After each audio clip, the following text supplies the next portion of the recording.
Very good morning, friends. And let's start with Economics for Finance Day 2. And आपको याद होगा तो कल हमने क्या किया था? हमने कॉन्सेप्ट्स देखे थे और उसके बाद हमने क्वेश्चन आंसर स्टार्ट किए थे. 1 से लेकर 8 तक हमने क्लास में सॉल्व किया था और 9th से लेकर 28 तक आपको सॉल्व करना था. और उसके बाद एक बार 28 हो गया तो 1 से लेकर 8 भी सॉल्व करना था आपको. एंड अगर आप ये प्रैक्टिस करोगे, खुद से पहले सॉल्व करोगे, तो ही इस बैच का ज्यादा यूज होगा, ज्यादा इंपैक्ट होगा. अगर आपको लगता है कि ये परमानेंट एग्जाम तक याद रहे तो ऐसे ही तरीके से आपको करना पड़ेगा. अगर आपको लगता है कि टेम्पररी खुशी मिले आपको बस कि आपका सिलेबस आगे जा रहा है, तो आप कोई बात नहीं, ऐसे ही मुंह उठाकर आ जाओ यहाँ पर. आपको बस खुशी होगी कि आपका सिलेबस आगे जा रहा है, बट आपको समझेगा, सिर्फ क्लास में समझेगा. टेम्पररी पीरियड 8-10 दिन याद रहेगा बस. आपको इसको अगर परमानेंट मेमोरी में स्टोर करना है, एग्जाम तक स्टोर करना है, तो आपको पहले खुद से इसे सॉल्व करना पड़ेगा. For that thing you don't have any choice, remember. Okay? चलो, तो हमने कल 8th क्वेश्चन तक डिस्कस किया था. अब इसके आगे हम लोग आज 9th क्वेश्चन के आगे डील करेंगे. सब लोग रेडी है? स्टार्ट करें हम लोग. चलिए, कुछ डाउट्स, कुछ डिफिकल्टीज रहेंगे तो वो नो डाउट आज के डिस्कशंस में कंप्लीट हो जाएंगे, आगे बढ़ जाएंगे. ठीक है? तो क्वेश्चन नंबर 9 आपके स्क्रीन के ऊपर ये रहा. On the basis of the following information, calculate the NNP at market price and disposable personal income. दो चीजें निकालनी है आपको. NNP at market price. Can I say NNP as market price is your national income? No. NNP at factor cost is your national income, not market price. बराबर क्या? Yes. And disposable personal income कैसे आएगा? Personal income after taxes will give you personal disposable income. By the way, taxes से सिर्फ less नहीं होते, other compulsory payment to government भी less होता है, if any.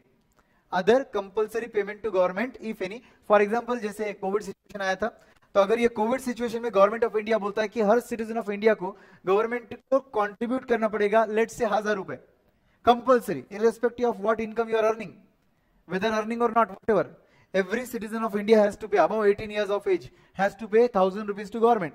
तो ये क्या बन गया? कंपल्सरी पेमेंट टू गवर्नमेंट हो गया. तो क्या ये आपके डिस्पोजल के लिए अवेलेबल है क्या? आपके मन मर्जी खर्चे के लिए अवेलेबल है क्या? नहीं. तो इसको क्या करना पड़ेगा आपको? जैसे पर्सनल इनकम टैक्सेस लेस होते हैं, वैसे ये कंपल्सरी पेमेंट आपको लेस करना पड़ता है. यहां इस क्वेश्चन में दिया नहीं है, वो अलग बात है, बट बोल रहा हूं मैं आपको. तो आपके पास इस क्वेश्चन में क्या दे रखा था? एनडीपी एट फैक्टर कॉस्ट दे रखा है. उसके बाद income from domestic product accruing to government, interest on national debt, transfer payments by government, net private donations from abroad, net factor income from abroad, indirect taxes, direct taxes, subsidies, taxes on corporate profits, undistributed profits of corporations. बोलिए, अब ऐसे case में क्या करें? सबसे पहले NNP FC, मतलब national income निकालना है आपको. क्यों?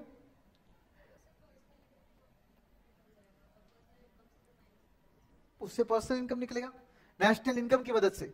ओके, तो सबसे पहले वो जो गिवन चीज है वो ढूंढ लेते हैं तो बेटर रहेगा ना अपने लिए. तो आपके पास इस क्वेश्चन में एनडीपी एट एफसी दिया है क्या? यस. आप वहां से एनएनपी एट एफसी पर पहुंच सकते हो क्या? एनएनपी एट एफसी मतलब ही नेशनल इनकम है, पहुंच सकते हो. डायरेक्टली एनएनपी एट एफसी पहुंचने से अच्छा पहले मार्केट प्राइस पर पहुंच के फिर फैक्टर कॉस्ट पे भी जा सकते हैं. बट यहां पर दिया क्या है? Factor cost. तो बेटर रहेगा डायरेक्टली पहले फैक्टर कॉस्ट पे चले जाओ. ओके, क्या समझे? अगर मुझे यहाँ पर मार्केट प्राइस पहले दिया रहता था तो पहले मार्केट प्राइस पे जाता था, फिर फैक्टर कॉस्ट पे आता था. बट यहाँ पे दे रखा है फैक्टर कॉस्ट. ओके, तो हम लोग क्या करेंगे बताइए? एनएनपी एफसी निकालेंगे is equal to NDP FC दिया है आपके पास. बोलो, डोमेस्टिक से मुझे कहां पहुंचना है? नेशनल पहुंचना है. डोमेस्टिक छोटा होता है, नेशनल वाइडर होता है, कल बोला था अपन ने. तो डोमेस्टिक में क्या ऐड करना पड़ेगा?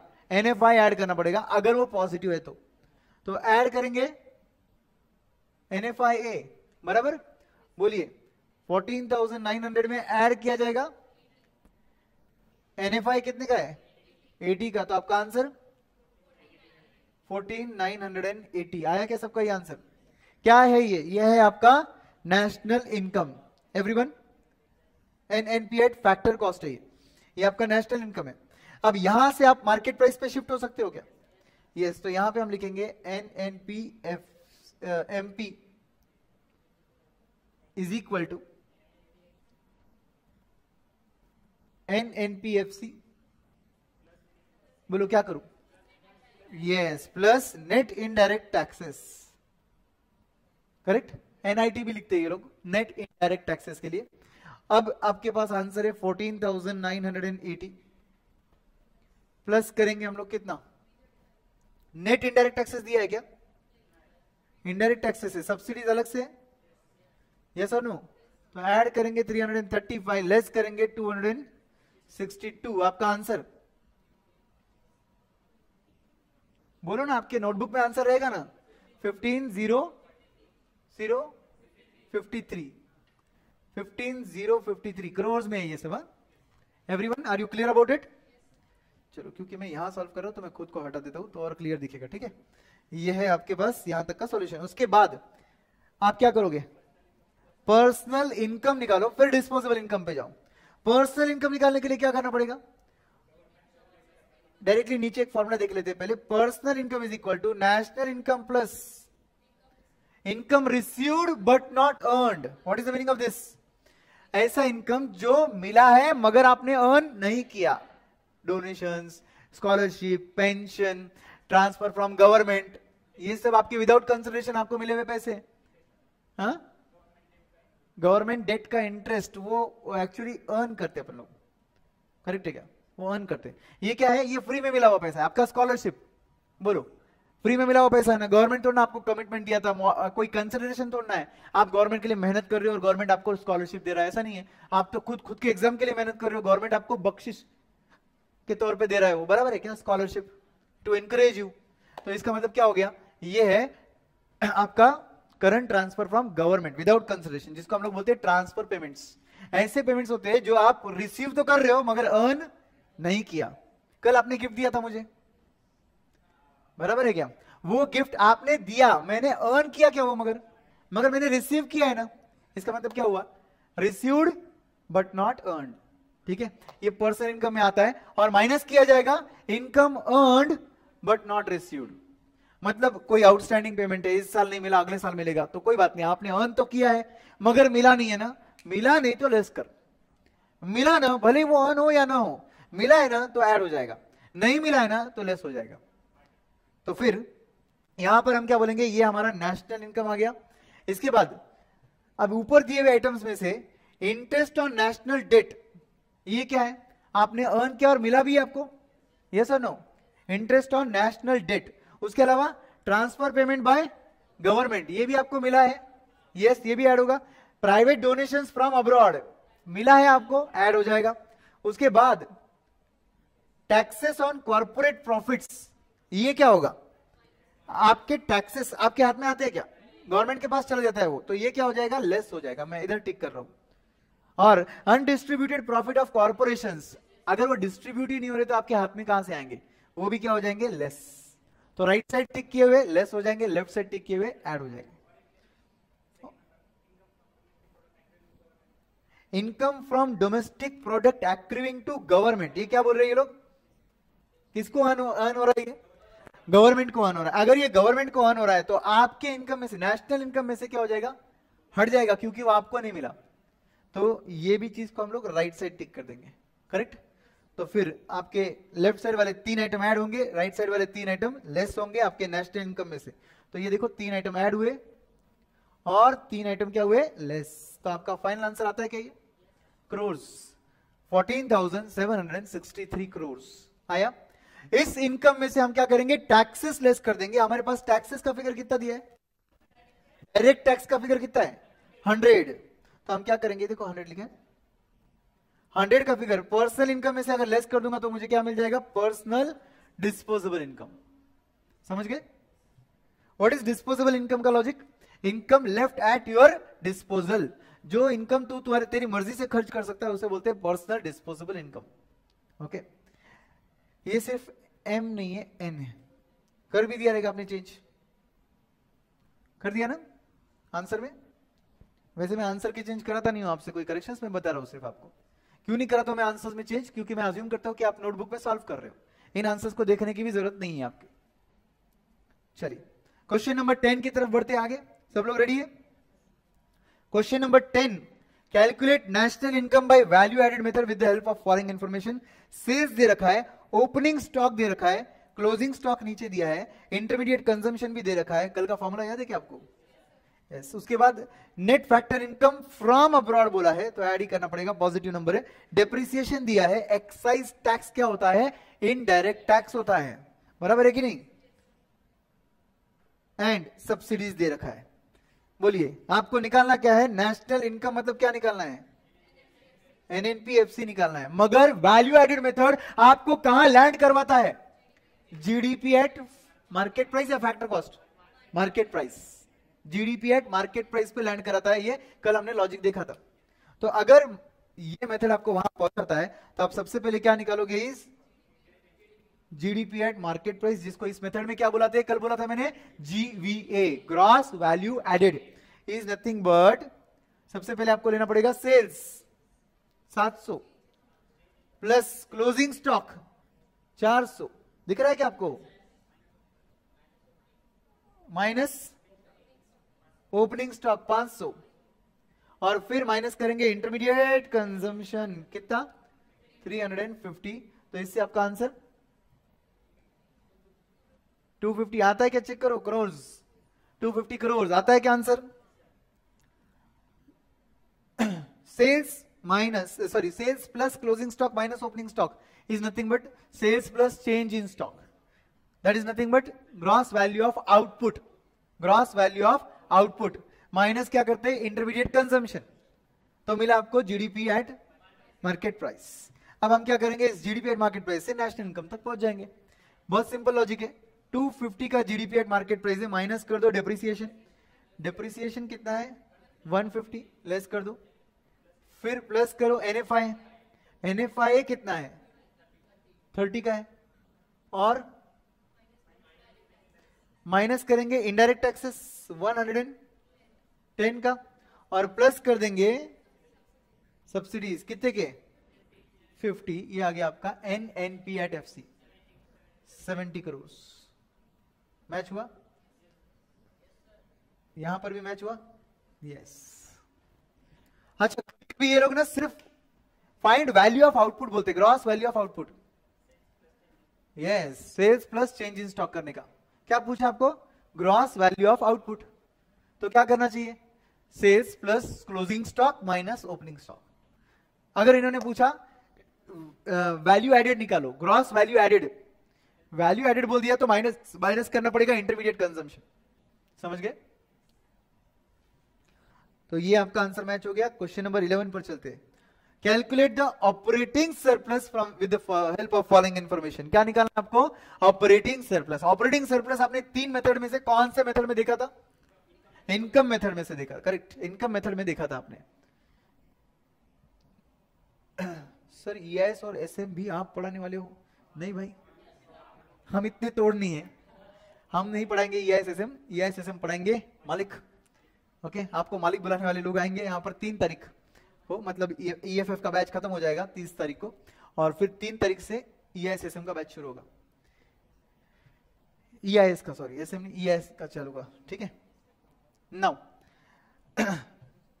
ऑपरेटिंग सरप्लस निकालना है आपको। इनकम मेथड याद आ रहा है क्या कुछ, तो इनकम मेथड में हमने क्या बोला था कल, इनकम मेथड हमको कहां लैंड करवाता है, NDP at FC, NDP at FC, correct. तो एनडीपी एट एफसी पहुंचने का कोशिश करेंगे, बट यहां पर क्वेश्चन में क्या क्या दे रखा है एक बार देख लो। सेल्स दिया है भाई, ये सेल्स यहां पर थोड़ा ना आता है, सेल्स तो वैल्यू एडेड मेथड में आता है, ठीक है, कोई बात नहीं। कंपनसेशन ऑफ एम्प्लॉय आता है इनकम मेथड में, अच्छा वैल्यू एडेड मेथड में ये आता है, तो मैं वैल्यू एडेड के लिए वीए लिख रहा हूं, ठीक है। इंटरमीडिएट कंजम्पशन कहां आता है, वैल्यू एडेड में आता है। रेंट कहां आता है, इनकम। इंटरेस्ट कहां आता है, इनकम। इनडायरेक्ट टैक्सेस ये तो कॉमन है, तो इसको कहीं लिखने का नहीं, ये कहीं पर भी आ सकता है, कोई भी मेथड में आ सकता है। कंजम्पशन ऑफ फिक्स्ड कैपिटल का दूसरा नाम क्या है, डिप्रिसिएशन है, ठीक है, वो भी कहीं पर भी आ सकता है। उसके बाद मिक्स्ड इनकम, इनकम मेथड में आता है, ठीक है। अब आपको क्या दे रखा है, सेल्स दे रखा है और इंटरमीडिएट कंजम्पशन दे रखा है, तो आपको क्या करना चाहिए, चेंज इन स्टॉक दिया क्या, चेंज इन स्टॉक नहीं दिया, तो आप क्या करोगे, चेंज इन स्टॉक को क्या अज्यूम कर लोगे, 0, और आपका फॉर्मूला यूज करो ग्रॉस वैल्यू एडेड का। बोलो, आंसर की तरफ मत देखो, अगर आंसर की तरफ देख रहे हो तो कोई यूज नहीं है डिस्कशन का। यस, बोलो, जीडीपी एट एमपी, जिसको जीवीए लिखने का एग्जाम में, इज इक्वल टू सेल्स मतलब 4000 प्लस चेंज इन स्टॉक 0, कुछ नहीं बोला ना तो 0 लेना पड़ेगा, माइनस इंटरमीडिएट कंजम्पशन कितने का है 600, तो आपका आंसर आएगा 3400। जीडीपी एट मार्केट प्राइस पहुंच गया आपके पास, आ गया आपके पास, ठीक है। आप क्या करेंगे बताओ, आप सीधा सीधा जहां आपको वैल्यू इनकम मेथड लैंड करवाता है ना वहां पर पहुंचो। मतलब कहां पर पहुंचना है, एनडीपी एट फैक्टर कॉस्ट। आप कहां पर हो अभी, जीडीपी एट मार्केट प्राइस पर। बोलो क्या करोगे, पहले ये जी को एन बनाओ, माइनस डेप्रिसिएशन करो, फिर डोमेस्टिक को डोमेस्टिक ही रखना है, एनएफआई से डील मत कर बेटा, डोमेस्टिक को डोमेस्टिक ही रखना है ना, तो एनएफआई से डील मत कर, एनएफआई को छेड़ मत। मार्केट प्राइस से कहां पहुंचना है, फैक्टर कॉस्ट, बराबर है कि नहीं। तो फिर क्या करना पड़ेगा, मार्केट प्राइस में लेस करना पड़ेगा net indirect taxes. Everybody are you understanding the flow, okay. तो बताओ अभी जीडीपी कितना लू, 3400 माइनस डेप्रिसिएशन कितना है 200, are you with me, okay. Minus क्या करेंगे, ये देखो ये नेट इनडायरेक्ट टैक्सेस दिया है, तो लेस कर दो 500, आंसर बताओ 2700 करोड़। एवरीवन, क्या आपने ऐसा सॉल्व किया है क्या, यस। इसके बाद बताओ क्या करेंगे, अब आपका इनकम मेथड का फॉर्मूला डालो और उससे आंसर निकालो। इनकम मेथड का फॉर्मूला क्या बोलता है बताओ, compensation of employees plus operating surplus plus mixed income, बराबर है कि नहीं। तो NDP FC is equal to compensation of employees plus operating surplus plus mixed income, are you getting. तो हम बोलेंगे 2700 crore is equal to compensation of employee कितना है 800, ऑपरेटिंग सरप्लस नहीं पता वही तो ढूंढना है, प्लस मिक्स्ड इनकम कितने का 400। बोलो ऑपरेटिंग सरप्लस कितना आ गया, operating surplus is equal to 1500 crore. आ गया क्या सर, वो रेंट इंटरेस्ट का क्या करने का सर, कुछ नहीं करने का, समझे कि नहीं। सर वो रेंट इंटरेस्ट क्यों नहीं लिया, ऑपरेटिंग सरप्लस का तो simple formula rest in peace है, आरआईपी। क्या है आरआईपी, रेंट इंटरेस्ट प्रॉफिट, मगर यहां पर आपके पास प्रॉफिट का फिगर नहीं था। क्या आपके पास रेंट दिया हुआ था, यस। क्या आपके पास इंटरेस्ट दिया हुआ था, यस। अगर मेरे पास इस क्वेश्चन में प्रॉफिट दिया रहता था ना तो मैं ये कुछ भी सॉल्व नहीं करता था, ऐसा कुछ भी मेहनत करने की जरूरत नहीं रहती थी, ये 3 आइटम्स को ऐड करके डायरेक्टली ऑपरेटिंग सरप्लस आता था मेरा, समझे। एक और बात, इस क्वेश्चन में अगर आपको पूछा फाइंड द प्रॉफिट, बोलो कितना है 800 आएगा। फाइंड द प्रॉफिट, प्रॉफिट कितने का आएगा 800। सर कैसे आया, ये 1500 का ऑपरेटिंग सरप्लस है, इसमें से माइनस कर दे तू, क्या माइनस कर दे,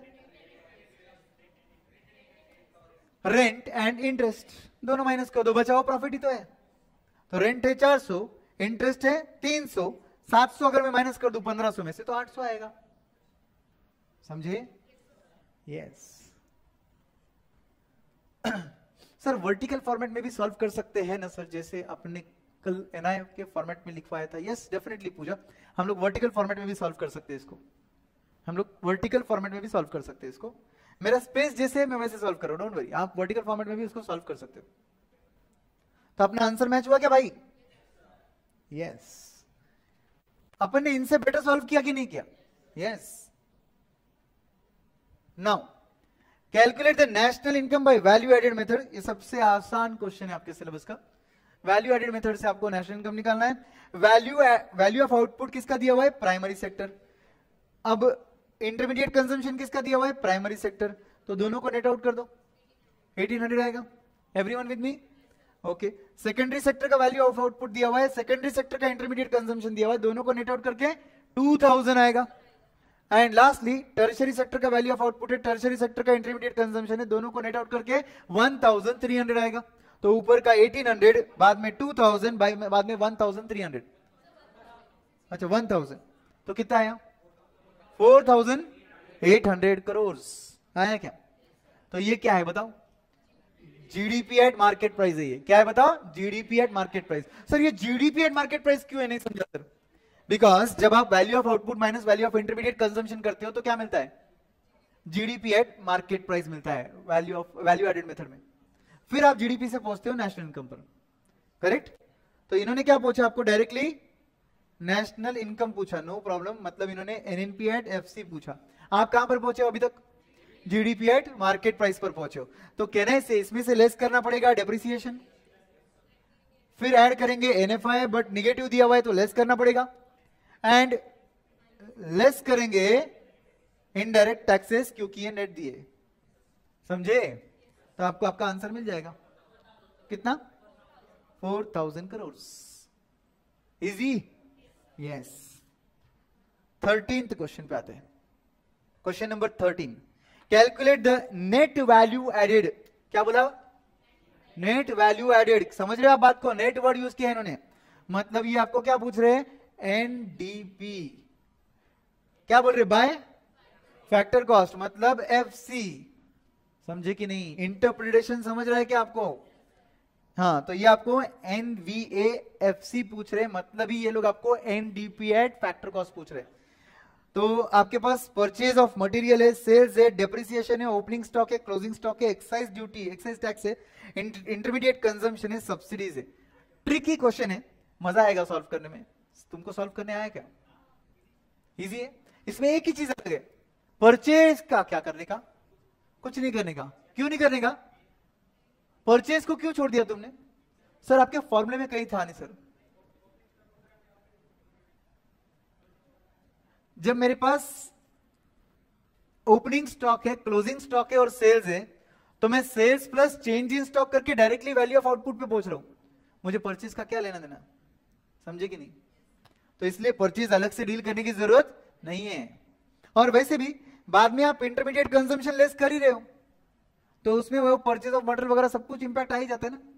इंटरमीडिएट कंजम्पशन मतलब क्या, जितने भी गुड्स एंड सर्विसेज यूज किए आपने टू जनरेट द आउटपुट, तो फिर आपका फॉर्मूला क्या बनेगा बोलो, ये sales plus closing stock minus opening stock will give you what,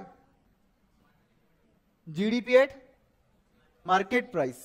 बोलो क्या क्या आएगा, लेंगे ना इंटरमीडिएट कंजम्पशन भी लेंगे। पहले बताओ, जीडीपी एट मार्केट प्राइस 450 का सेल्स प्लस 30 का क्लोजिंग स्टॉक माइनस 40 का ओपनिंग स्टॉक, ये वैल्यू ऑफ आउटपुट आया। ये क्या है बोलो, वैल्यू ऑफ आउटपुट माइनस क्या करेंगे, इंटरमीडिएट कंजम्पशन 200 का करेंगे। अब कितना है आपका आंसर, 240 करोड़। ये क्या आ गया, जीडीपी एट मार्केट प्राइस। आपको कहां पहुंचना है, एनडीपी एट फैक्टर कॉस्ट। पहुंच सकते हो क्या, एनडीपीएफसी इज इक्वल टू 240 का GDP at market price minus करेंगे डेप्रिसिएशन ये वाला 30 का, ये आ गया एन की जगह, अरे माइनस क्यों किया, डेप्रिसिएशन ऑलरेडी, अच्छा जी पे थे आप, ग्रॉस पे थे, डेप्रिसिएशन लेस करके नेट पर आ गए। तो पहला लेटर आपका जी का बन गया एन बराबर, सेकेंड लेटर आपका डोमेस्टिक था और डोमेस्टिक ही चाहिए। इसका मतलब एनएफआई दिया नहीं है ना, मगर दिया रहता तो भी तुम कुछ नहीं करते, समझे क्यों, क्यों हम पहुंचे थे जीडीपी, हमको पहुंचना था एनडीपी, मतलब डोमेस्टिक में थे और डोमेस्टिक में ही रहना है, ठीक है। अब मार्केट प्राइस पर थे, फैक्टर कॉस्ट पे जाना है, जा पाओगे, मार्केट प्राइस से फैक्टर कॉस्ट पे जाने के लिए माइनस करते हो नेट इनडायरेक्ट टैक्सेस। आपके पास एक्साइज टैक्स दिख रहा है क्या, माइनस कर दो 45, और आपके पास सब्सिडी दिख रहा है क्या, तो प्लस कर दो 15। अब आपका आंसर आ रहा है 180 crore, and that's the final answer. इसका मतलब no impact should be given for 85 rupees purchase. Sir why, because हम लोग माइनस इंटरमीडिएट कंजम्पशन ले रहे हैं जिसमें परचेज वगैरह सब कुछ आता है, और वैसे भी sales plus closing stock minus opening stock लिया तो परचेज अलग से क्यों लूं मैं, समझे। तो फिर आपका आंसर मैच हुआ क्या, यस। आगे बढ़े, 14th question, calculate NI with the help of expenditure method, income method with the help of following data, ठीक है। तो अब देखो ध्यान से सुनो, ऐसे क्वेश्चन में जहां पर एक क्वेश्चन में दो मेथड्स दिए रहते हैं ना, पहले आइडेंटिफाई कर लेने का कि कौन सा डेटा किस मेथड का है। कुछ डेटा कॉमन रहता है, उसको छेड़ने का नहीं, समझ गए। Compensation of employees, income method लिख दो, आए बोलो। Net factor income from abroad, दोनों जगह आ सकता है, मत छेड़ो। नेट इनडायरेक्ट टैक्सेस, दोनों जगह आ सकते हैं, मत छेड़ो। Profit, income method. Private final consumption expenditure, expenditure method. Net domestic capital formation, ये वर्डिंग किसके थे? एक्सपेंडिचर मेथड के थे। बाय द वे ग्रॉस पढ़ा था कल अपन ने फॉर्मूले में, इन्होंने दिया है नेट। इसका मतलब ही एक्सपेंडिचर मेथड आपको जीडीपी एमपी पर नहीं पहुंचाएगा, एनडीपी एमपी पर पहुंचाएगा। क्यों सर? क्योंकि ग्रॉस डोमेस्टिक कैपिटल फॉर्मेशन नहीं दिया हुआ है, नेट डोमेस्टिक कैपिटल फॉर्मेशन दिया हुआ है। इस वजह से आप जीडीपी एमपी पर नहीं पहुंचोगे, एनडीपी एमपी पर पहुंचोगे। बिलीव मी फ्रेंड्स, इस चैप्टर में इतना ही कंसेप्ट है जो समझता नहीं है स्टूडेंट्स को, बाकी सब आसान है।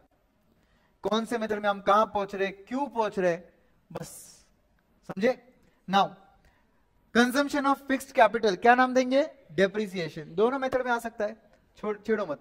Rent income method, interest income method, mixed income income method. Net export दोनों में नहीं आता, एक्सपेंडिचर में आता है।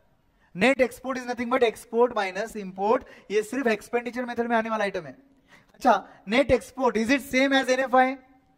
नो, एक्सपोर्ट माइनस इंपोर्ट को नेट एक्सपोर्ट बोलते हैं। एनएफआई इज नथिंग बट बाहर के, इंडिया के यूनिट्स जो बाहर है उनकी कमाई माइनस बाहर के यूनिट्स जो इंडिया में उनकी कमाई। मतलब हम एक्सपोर्ट इंपोर्ट नहीं कर रहे, हम फिजिकली वहां पर है और कमा रहे, वो लोग फिजिकली यहां पर है और कमा रहे, उनका नेट हिसाब को हम क्या बोलते हैं? एनएफआई। जबकि नेट एक्सपोर्ट में हम क्या होता है, एक्सपोर्ट इंपोर्ट में क्या होता है, तू अगर एक्सपोर्ट कर रहा है तो क्या इंडिया के बाहर जाता है क्या? तो इंडिया में ही है, गुड्स बाहर जा रहे हैं। इंपोर्ट के वक्त क्या हो रहा है, तो इंडिया में ही है, गुड्स अंदर आ रहे हैं। दोनों में डिफरेंस है कि नहीं? काफी स्टूडेंट्स को यह भी कंफ्यूजन होता है, sir net export and NFI are same. बिल्कुल भी नहीं। By the way net export किस में आता है? एक्सपेंडिचर मेथड में आता है, ठीक है। फिर government final consumption expenditure, expenditure में आता है। मैंने आपको बोला था तीनों सेक्टर के कंजम्पशन एक्सपेंडिचर लेने का एंड इन्वेस्टमेंट एक्सपेंडिचर लेने का। ऑपरेटिंग सरप्लस इनकम मेथड में आता है। Employers contribution to social security scheme नहीं लेने का। क्यों नहीं लेने का? एग्जैक्टली, कंपनसेशन ऑफ एम्प्लॉयज में ये ऑलरेडी इंक्लूडेड है, डबल काउंटिंग हो जाएगा तू ले लेगा तो, समझे। अब बताओ हम क्या करेंगे? सबसे पहले इनकम मेथड चलो सोचते हैं। इनकम मेथड है, कहां लैंड करेंगे बताओ? NDP factor cost. बोलो क्या क्या ऐड करेंगे बताओ? जहां जहां इनकम लिखा हुआ है वहां का सोचना पड़ेगा। 1200 लू, compensation of employees plus rent. अच्छा, ऑपरेटिंग सरप्लस है ना लिखा हुआ, तो मैं ये क्यों लू ना, फिर ये छोड़ देते। रेंट इंटरेस्ट छोड़ दो, प्रॉफिट कहीं लिखा है क्या? प्रॉफिट भी छोड़ दो। क्यों सर? क्योंकि मैं एक साथ इन तीनों का टोटल ये ले लूंगा ना, करके देख लो चाहिए तो ये तीनों का टोटल, तो 1820 ले लेंगे operating surplus plus mixed income ले लेंगे। मिक्स्ड इनकम कितने का है? 700 का। कितना आता है आंसर? 3720 क्या? 3720 करोड़ आया आंसर। मगर ये आपका फाइनल आंसर नहीं है, इन्होंने आपको नेशनल इनकम मतलब एनएनपी एट फैक्टर कॉस्ट पूछा है, आप पहुंचे हो एनडीपी एट एफसी, ठीक है। अब इसी को रब करके बना दूं क्या एवरीबॉडी? एनएनपीएफसी, बोलो क्या करूं? इसमें से ऐड होगा एनएफआई। एनएफआई कितने का है? कहां लिखा है? ये वाला ना, ऐड 20 एनएफआई। और क्या करेंगे? Minus net indirect taxes. Indirect taxes में आपके पास नेट वर्ड है क्या? यस। अच्छा, ये फैक्टर कॉस्ट है ऑलरेडी, वो भी करने की जरूरत नहीं है, बराबर ना। तो आप क्या करेंगे फिर? फाइनल आंसर यही है, क्योंकि आप एनएनपी पहुंचना चाहते थे, आप एनडीपी तक थे, बस आपको एनएफआई का इफेक्ट देना है। वो कंफ्यूजन इसलिए हुआ क्योंकि आपने रब करके लिखा ना, इसलिए। तो आपका आंसर कितना है? 3740 करोड़। समझे क्या सब लोग? Any doubt? अच्छा, एक्सपेंडिचर मेथड पे आते हैं। बोलो एक्सपेंडिचर मेथड में इस क्वेश्चन में मैं कहां पहुंचूंगा? Very good, NDP at market price. समझे कि नहीं? देखो अगर आप सॉल्व करके आएंगे ना, तो जो बातें चल रही है ना एकदम मक्खन जैसे समझ रहा है। अगर आप नहीं सॉल्व करके आए ना, तो मैं बोलता हूं आपको नरक में बैठे जैसी फीलिंग आएगी, क्योंकि आपको लगेगा कि सबसे ज्यादा दुनिया में अगर कोई खराब इंसान है तो मैं हूं, क्योंकि समझा नहीं रहा हूं। बस आपको ये सॉल्व करके आना था, ये अपन ने कल कम से कम 5 बार 6 बार बोला, ठीक है ना। तो एक्सपेंडिचर मेथड में NDP at market price, sorry क्यों पहुंच रहे आप एनडीपी पर? अभी तक तो आप बोलते थे कि एक्सपेंडिचर मेथड है तो जीडीपी पर पहुंच रहे। यस, नेट वर्थ दे रखा है ना, इसलिए। ठीक है, चलो बताओ क्या करना पड़ेगा अभी। अभी आय वाली चीजों को टोटली इग्नोर कर देंगे, बराबर है क्या? आय वाली चीजों को टोटली इग्नोर कर दो। ई जहां लिखा है उस पर ध्यान दो। बोलो, लेंगे 2000 का प्राइवेट एक्सपेंडिचर, ले लो, plus net domestic capital formation add करेंगे, 770 का ऐड कर दो। फिर गवर्नमेंट का कंजम्पशन लेंगे, यस, कितने का? 1100। एंड नेट एक्सपोर्ट ले लेंगे 30 के, यस और नो? यस, बोलो आंसर इसका 3900 करोड़। आया क्या आंसर सबके पास? अब बताओ, क्या ये हमारा एनडीपी एट मार्केट प्राइस था? यस। हमको पहुंचना कहां पे? एनएनपीएफसी। बोलो 3900 के एनडीपी एट मार्केट प्राइस से मुझे एनएनपी पे पहुंचना है। डेप्रिसिएशन के साथ डील करूं क्या? नहीं करेंगे। क्यों? ऑलरेडी नेट पे थे और नेट पर ही रहना है। सेकेंड लेटर बढ़ो, डोमेस्टिक पर थे, नेशनल पर जाना है, क्या करेंगे? Add NFI. एनएफआई कितना है? 20 का है, ऐड कर 20, करेक्ट। उसके बाद आप पहुंच गए नेशनल पर। मार्केट प्राइस पर थे, फैक्टर कॉस्ट पे जाना है, माइनस करेंगे नेट इनडायरेक्ट टैक्सेस। नेट ही दिए हैं इनडायरेक्ट टैक्सेस, कितने के? 120 के। आपका आंसर 3800 करोड़ आता है। आता है कि नहीं? Yes.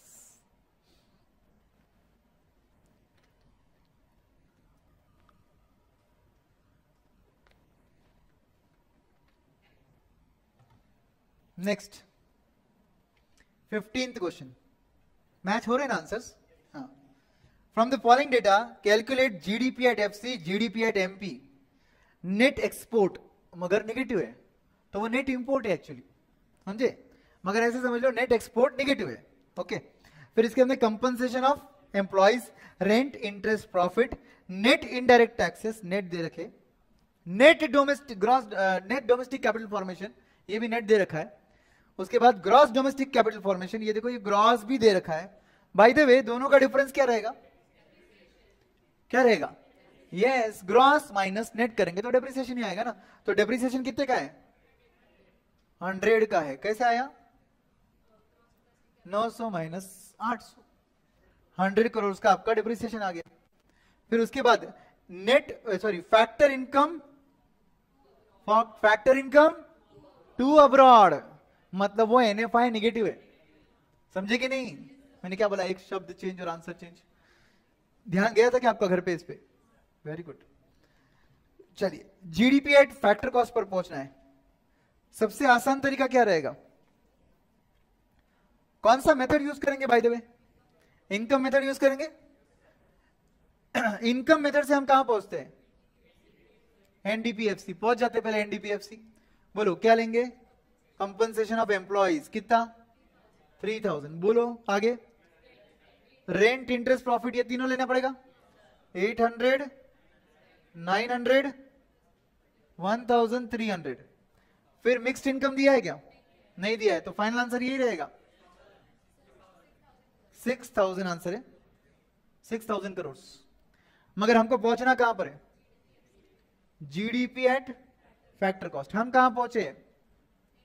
NDP at factor cost. इसका मतलब इसमें ऐड करना पड़ेगा डेप्रिसिएशन, तो 6000 में ऐड करना पड़ेगा 100। आपका आंसर 6100 का जीडीपीएफसी आ गया। समझे कि नहीं? सर 100 कहां से आया? ग्रॉस और नेट का डिफरेंस लिखा ना उधर, 100 का डेप्रिसिएशन। यस, सेकेंड आइटम आपको कहां पहुंचना था? GDP at market price. बोलो क्या करेंगे? जीडीपी एट फैक्टर कॉस्ट में ऐड करना पड़ेगा कि लेस? ऐड। क्या ऐड करेंगे? Net indirect taxes. कितने के दिए? 300। तो आपका फाइनल आंसर 6400 करोड़। क्या समझा? क्या कोई डाउट, डिफिकल्टी? सबका आंसर मैच हुआ क्या? आगे बढ़े। सर वो बाकी इंफॉर्मेशन क्यों दिया है? सर बाकी में क्या दिया है? नेट एक्सपोर्ट लेना नहीं है। क्यों नहीं लेना है? एक्सपेंडिचर मेथड का आइटम है वो। आप सॉल्व क्या कर रहे थे? इनकम मेथड से सॉल्व कर रहे थे। और क्या नहीं लिया अपन ने? फैक्टर इनकम टू अब्रॉड नहीं लिया अपन ने, क्यों नहीं लिया? क्योंकि अपने को डोमेस्टिक ही पूछा है, देखो ना, बराबर है कि नहीं? तो फिर नेशनल पे जाने की जरूरत ही नहीं थी। आप दोनों ने कल का लेक्चर देखा था क्या? अरे कल का लेक्चर देखना चाहिए था आपने, क्योंकि कल के लेक्चर पे बहुत कुछ लिंक है आज का डिस्कशन, जरूर देखना फिर आज। यस, यहां पर आप सबको क्लियर है ये क्वेश्चन? चलो, then we'll go to 16th one. Calculate NNP by expenditure method. Private final consumption expenditure आता है कि नहीं आता है? आता है। नेट इंपोर्ट आता है कि नहीं आता है? आता है, मगर क्या लिखा हुआ है? इंपोर्ट, मतलब क्या हुआ? नेट एक्सपोर्ट निगेटिव है, नेट एक्सपोर्ट नेगेटिव, ऐसा बोला तो चलेगा। फिर उसके बाद पब्लिक फाइनल कंजम्पशन एक्सपेंडिचर लेना पड़ेगा ना? Yes, gross domestic capital formation लेंगे ना? और वर्ड क्या दिया हुआ है? ग्रॉस। इसका मतलब अब हम पहुंचेंगे जीडीपी एट मार्केट प्राइस, क्योंकि वर्ड क्या दिया था? ग्रॉस। फिर उसके बाद डेप्रिसिएशन, खैर ये तो जनरल है। फिर सब्सिडी, ये भी जनरल है। इनकम पेड टू अब्रॉड, कहने से ये नेगेटिव एनएफआई है। Yes, change in stock, change in stock कौन से मेथड का आइटम है? इनकम मेथड का आइटम है। नेट एक्विजिशंस ऑफ वैल्यूएबल, ये एक्सपेंडिचर मेथड का आइटम है। What is the meaning of net acquisitions of valuables? क्या क्या? चेंज इन स्टॉक, ये इनकम एक्सपेंडिचर मेथड में आपके, सॉरी वैल्यू एडेड मेथड में आता है। अच्छा, इनकम लिखा मैंने। चेंज इन स्टॉक किस में आता है? वैल्यू एडेड में आता है, सॉरी। बोलो, नेट एक्विजिशन ऑफ वैल्यूएबल्स मतलब क्या? सोना चांदी खरीदा है, ये क्या है? हाउस होल्ड का खर्चा है, इन्वेस्टमेंट एक्सपेंडिचर है ये भी आना चाहिए कि नहीं? यस। तो फिर आप जीडीपी एट मार्केट प्राइस पर पहुंचने के लिए इन सभी चीजों को ऐड करोगे, यस और नो? तो देखो हमने क्या क्या लिया, वो 10 लिया, फिर हमने -20 क्यों लिया? नेट इंपोर्ट बोला था इसलिए -20 लिया। फिर 5 लिया कि नहीं लिया? लिया। 350 लिया क्या? यस। 20 लिया क्या? इनकम पेड टू अब्रॉड नहीं लिया, क्यों नहीं लिया? क्योंकि अपन जीडीपी पर है ना अभी तक, इसलिए अभी नहीं लेंगे, बाद में लेंगे। और नेट एक्विजिशन ऑफ वैल्यूएबल लिया क्या? यस। अब यहां पर आपके पास चेंज इन स्टॉक को ऐड किया जा रहा है, चेंज इन स्टॉक को ऐड किया जा रहा है। वैल्यू एडेड मेथड के चेंज इन स्टॉक को भी ऐड किया गया, ये 30 को। कैन एनीवन टेल मी क्यों ऐड किया 30 को? क्या क्या? Gross domestic fixed capital formation word use किया हुआ है, तो उससे क्या होगा? Gross domestic fixed capital formation is nothing but capital expenditure. Gross मतलब inclusive of depreciation. Change in stock क्यों ऐड किया? What is change in stock? सिर्फ चेंज इन स्टॉक का फॉर्मूला बोलो, क्लोजिंग माइनस ओपनिंग। इसका मतलब क्या हुआ? क्लोजिंग स्टॉक सपोज मेरा 200 था, ओपनिंग स्टॉक मेरा 100 था, तो 100 का चेंज इन स्टॉक हुआ। 100 का चेंज, सपोज 200 का क्लोजिंग है, 50 का ओपनिंग था, चेंज इन स्टॉक कितने का हो गया? 150 का हो गया। तो 150 का गुड्स पर खर्चा हुआ ना। Are you understanding? जैसे आप फिक्स कैपिटल फॉर्मेशन बोल रहे हो, वो कैपिटल एक्सपेंडिचर पर हो रहा है, ये आपका रेवेन्यू एक्सपेंडिचर है जो किस पर हो रहा है? गुड्स पर। आपका ओपनिंग स्टॉक कितना था? 50, क्लोजिंग स्टॉक कितना है? 200, तो 150 का एक्सपेंडिचर गुड्स पर हो रहा है ना? यस और नो? तो वो भी तो लेना पड़ेगा आपको, इसलिए ये 30 भी ऐड किया अपन ने। तो फिर ये आप क्या करोगे? एलडीआर मार्क करोगे, लास्ट डे रिवीजन के लिए रखोगे, और इसमें मेनली किस पर ध्यान देना है आपको? आपको ध्यान देना है चेंज इन स्टॉक का effect in which method? Income method, sorry expenditure method. In expenditure method we are dealing with change in stock for the first time and probably the last time. जहां तक कि मेरे को याद है आगे के क्वेश्चन में ऐसा कोई भी क्वेश्चन नहीं है। एंड सेकेंड थिंग जो आपको यहां पर याद रखनी चाहिए थी वो थी, स्टार मार्क करो ये सब चीजों को, ऐसे खुद की मेमोरी पे ज्यादा विश्वास मत करा करो भाई। स्टार मार्क करो चेंज इन स्टॉक को, एंड स्टार मार्क करो नेट एक्विजिशन ऑफ वैल्यूएबल्स पर। ये दोनों आइटम्स ऐसे हैं जो थोड़े हटकर है, जिस पर आपका ध्यान पहले जाना चाहिए। ठीक है, तो आपके पास आपका जो फाइनल आंसर आएगा वो कितना आएगा? 385 करोड़। आप बोलो जीडीपी से मुझे एनएनपी तक पहुंचना है, पहुंच सकते कि नहीं? एनएनपीएफसी पर पहुंचना है, मेरे पास 385 का आंसर जीडीपी का रेडी है। माइनस करेंगे हम डेप्रिसिएशन, डेप्रिसिएशन कितने का है? 30 का, माइनस करो 30। फिर एड एनएफआई करना पड़ेगा क्या? यस, क्योंकि हम डोमेस्टिक से जा रहे हैं नेशनल, तो एनएफआई कितना है? -20 है, माइनस करो 20। सर -20 कहां दिया है सर? नॉर्मल 20 दिया है। To abroad, income paid to abroad, मतलब क्या हुआ? वो निगेटिव एनएफआई। कभी ये लोग income paid, income from, net income from abroad बोल के -20 लिखते, कभी ये लोग क्या लिखते हैं? ऐसा। तो आपको केयरफुल रहना है, ठीक है। इकोनॉमिक्स फॉर फाइनेंस के पार्ट को सॉल्व करने को आपको ज्यादा टाइम नहीं लगेगा एग्जाम में, मगर सॉल्व करते वक्त अटेंटिवनेस बहुत ज्यादा लगेगा, क्योंकि ऐसा करते हैं लोग, एक वर्ड चेंज कर देते हैं जिससे आपका अगर गलती से नजरअंदाज हो गया तो आपका आंसर रॉन्ग जाता है। तो ये माइनस करना पड़ेगा 20 का। अब आप पहुंच गए नेशनल पर, और आप कहां पर थे? मार्केट प्राइस पर थे। आपको फैक्टर कॉस्ट पे जाना है, माइनस करोगे आप इनडायरेक्ट टैक्सेस। इनडायरेक्ट टैक्सेस कितने?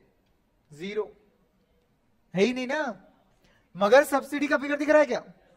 तो फिर क्या करना पड़ेगा? ऐड 100 का सब्सिडी। तो इससे आंसर आपका 435 करोड़ आता है क्या?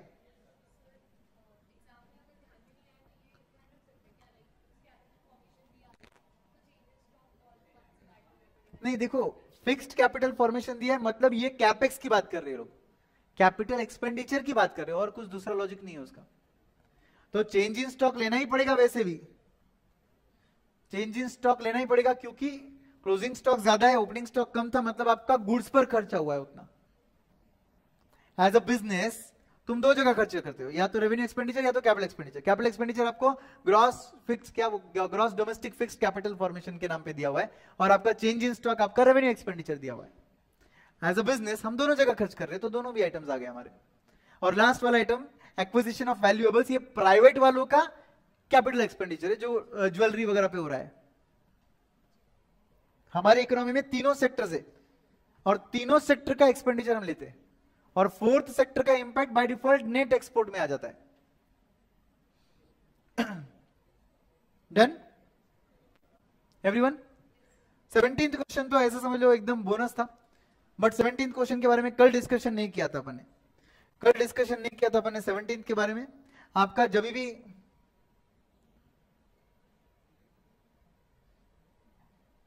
एक्सपेंडिचर मेथड होता है तो इक्विलिब्रियम इनकम का कोई फॉर्मूला होता है, 2 सेक्टर, 3 सेक्टर, 4 सेक्टर में। आज हम वो डील करने वाले, एक बार ये क्वेश्चन हम लोग कंप्लीट कर लेते, उसके बाद ऑफकोर्स हम लोग वही डील करेंगे, ठीक है। तो ये खुल जा भाई, क्या हो गया इसको?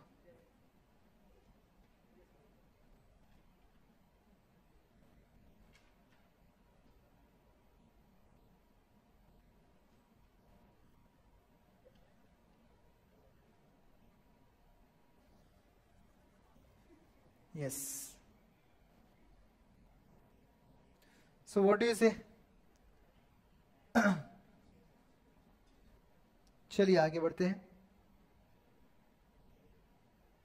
हमारे 2 सेक्टर, 3 सेक्टर और 4 सेक्टर, मतलब मैं अभी कहां पढ़ रहा हूं मालूम है आपको? चैप्टर 1 का यूनिट 2। आपको ये डिस्कशन हेल्प करेगा अगले क्वेश्चन सॉल्व करने में। रेडी हो क्या सब लोग? इक्विलिब्रियम इनकम, जिसका दूसरा नाम एग्रीगेट डिमांड भी होता है।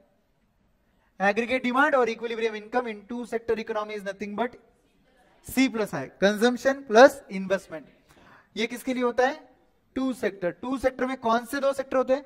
हाउसहोल्ड एंड फर्म, जिसको बिजनेस बोलते हैं। फिर एग्रीगेट डिमांड और इक्विलिब्रियम इनकम 3 सेक्टर में C plus I plus G आ जाता है। G क्या है? Government sector. इसका मतलब कहना है 2 सेक्टर में टैक्सेस नहीं है, सब्सिडीज नहीं है। इसका मतलब 2 सेक्टर में factor cost is equal to market price है। समझे कि नहीं? 3 सेक्टर मतलब जैसी गवर्नमेंट आ गया तो G आ गया। G मतलब what? Government expenditure on goods and services.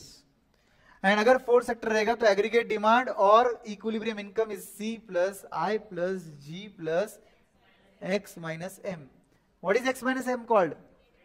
Net export. Fourth sector का नाम बताओ. फॉरेन सेक्टर या rest of world. Foreign sector भी बोलते हैं, रेस्ट ऑफ वर्ल्ड भी बोलते हैं. ठीक है. अब जो आप फॉर्मूला देख रहे हो फोर्थ सेक्टर इकोनॉमी का, ये सेम फॉर्मूला आपका सिलेबस में दूसरी जगह भी है, वो है एक्सपेंडिचर मेथड में.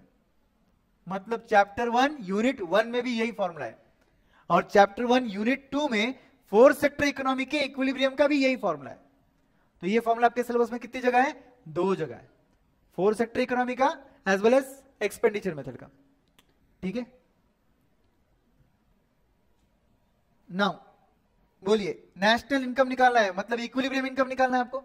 इक्विलिब्रियम इनकम निकालने के लिए ये देखो कंजम्पशन, ये देखो इन्वेस्टमेंट, ये देखो government purchase of goods and services, ये एक्सपोर्ट, ये इंपोर्ट को आई नहीं बोलते, एम बोलते.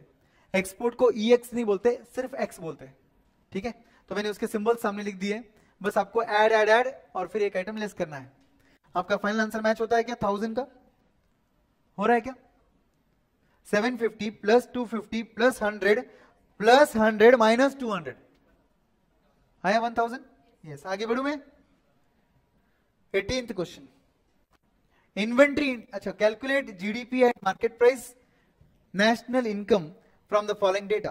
तो 2 चीजें निकालनी है आपको, जीडीपी एट मार्केट प्राइस भी निकालना है एंड एनएनपीएफसी भी निकालना है. आपके पास इन्वेंट्री इन्वेस्टमेंट दिया है, एक्सपोर्ट दिया है, इनडायरेक्ट टैक्सेस दिए, एनएफआई नेगेटिव वाला दिया हुआ है, पर्सनल कंजम्पशन एक्सपेंडिचर दिया है, ग्रॉस रेजिडेंशियल कंस्ट्रक्शन इन्वेस्टमेंट दिया हुआ है, डेप्रिसिएशन है, इंपोर्ट्स है, government purchase of goods and services है, ग्रॉस पब्लिक इन्वेस्टमेंट है, ग्रॉस बिजनेस फिक्स्ड इन्वेस्टमेंट है. बताइए आपके पास ये वर्ड्स कौन से दिए हुए? ग्रॉस. ग्रॉस मतलब आप कहां पहुंचोगे? जीडीपी एट मार्केट प्राइस, क्योंकि एक्सपेंडिचर मेथड में आप जीडीपी पर पहुंचते हो मार्केट प्राइस पे जब ग्रॉस ग्रॉस दिया रहता है. तो आप ऐसे केस में क्या करोगे बताइए मुझे? एक्सपेंडिचर मेथड यूज करोगे. एक्सपेंडिचर मेथड में क्या क्या आएगा आपका? प्राइवेट कंजम्पशन में, ये पर्सनल कंजम्पशन में 3500 आएगा एवरीवन. उसके बाद आपके पास रेसिडेंशियल इन्वेस्टमेंट जो हो रहे वो भी लेना पड़ेगा, ये प्राइवेट वालों का खर्चा है, इन्वेस्टमेंट है. उसके बाद government purchase of goods and services लेना पड़ेगा, फिर ग्रॉस पब्लिक इन्वेस्टमेंट लेना पड़ेगा एंड बिजनेस का ग्रॉस इन्वेस्टमेंट लेना पड़ेगा. लेना पड़ेगा कि ये सब आइटम्स? यस और नो. और क्या लेंगे? इन्वेंट्री इन्वेस्टमेंट्स, ये भी लेना पड़ेगा. क्यों लेना पड़ेगा?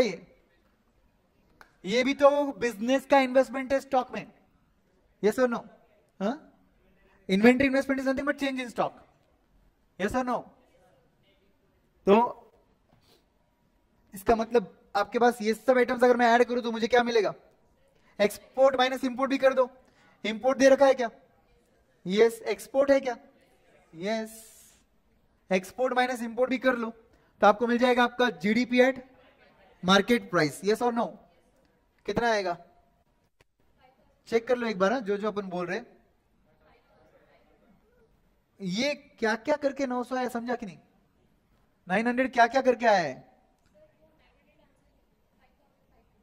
नहीं वो नहीं, मैंने ये सब चीजों का इंपैक्ट इन्होंने 900 लिया शायद ना. यस और no? If I am not wrong, बराबर ना? तो आपने ऊपर वाली चीजें जैसे मैंने एरो किया वो सब कैलकुलेट करके देख लो, आपका फाइनल आंसर मैच होता है. हो रहा है ना? तो अपने को ऐसा सॉल्व करने की जरूरत है क्या? ऐसा बिल्कुल भी नहीं, ऐसा बिल्कुल नहीं सॉल्व करने का. ठीक है. तो ये जो भी चीजें मैंने एरो किए हैं ये सब अगर आप एड लेस बराबर कर लोगे तो आपको मिलेगा आपका जीडीपी एट मार्केट प्राइस, जो इनके आंसर से मैच होता है 5500. आया क्या? चेक करो एक बार. यस. अब बताओ, मुझे जीडीपी एट मार्केट प्राइस पर पहुंचना था, मैं पहुंच चुका हूं. मुझे एनएनपी एट फैक्टर कॉस्ट पर पहुंचा दो. बोलो. माइनस करूं मैं डेप्रिसिएशन, ऐड करूं मैं एनएफआई, बट यहां पे निगेटिव एनएफआई है तो माइनस कर देंगे. और इनडायरेक्ट टैक्सेस यहां पर दे रखा था, ये माइनस करो. सब्सिडीज है क्या? नहीं है, तो 5300 आया क्या ये आंसर सबका? Yes. This is what we are suppose to do. Are you comfortable? 19th question पे आते हैं. क्वेश्चन नंबर 19 पे आ जाओ। इजी है क्या?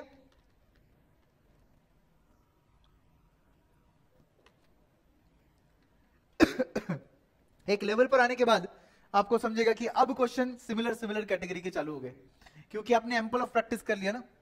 तो अब जो क्वेश्चंस अगर आपको दिख भी रहे होंगे तो उनमें बस नंबर चेंज है और थोड़ा फ्रॉम अब्रॉड है कि टू अब्रॉड है, एक्सपोर्ट है कि इंपोर्ट है कि नेट इंपोर्ट है कि नेट एक्सपोर्ट है कि पॉजिटिव है कि नेगेटिव है, वो दिखना है।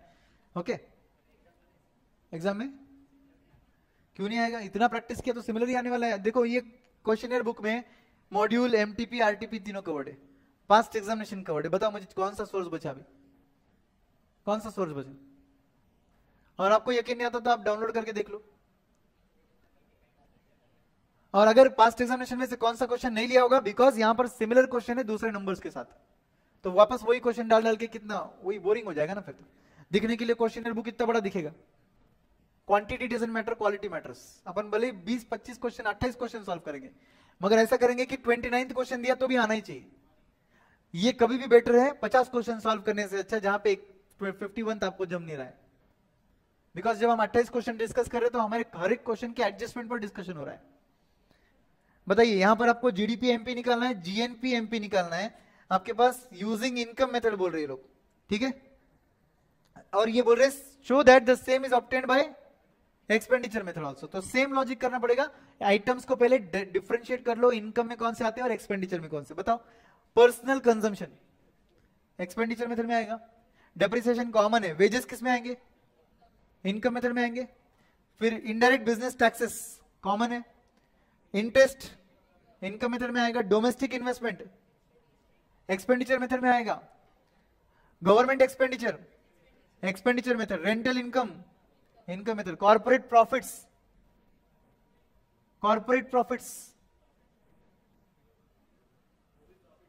वो भी प्रॉफिट्स ही है, ले लू क्या इनकम मेथड में? एवरीवन कॉर्पोरेट प्रॉफिट बोला है, आपने सॉल्व किया नहीं क्वेश्चन घर पे? मैंने बोला था तो सॉल्व करने के लिए, तो फिर रुक क्यों रहे हो? कॉर्पोरेट प्रॉफिट कहां आनी चाहिए? इनकम मेथड में आएगा, क्योंकि R rent, I interest, P profit, profit मतलब कॉर्पोरेट प्रॉफिट भी आएंगे, यस और नो? तो यहां पे ले लू पक्का इनकम मेथड।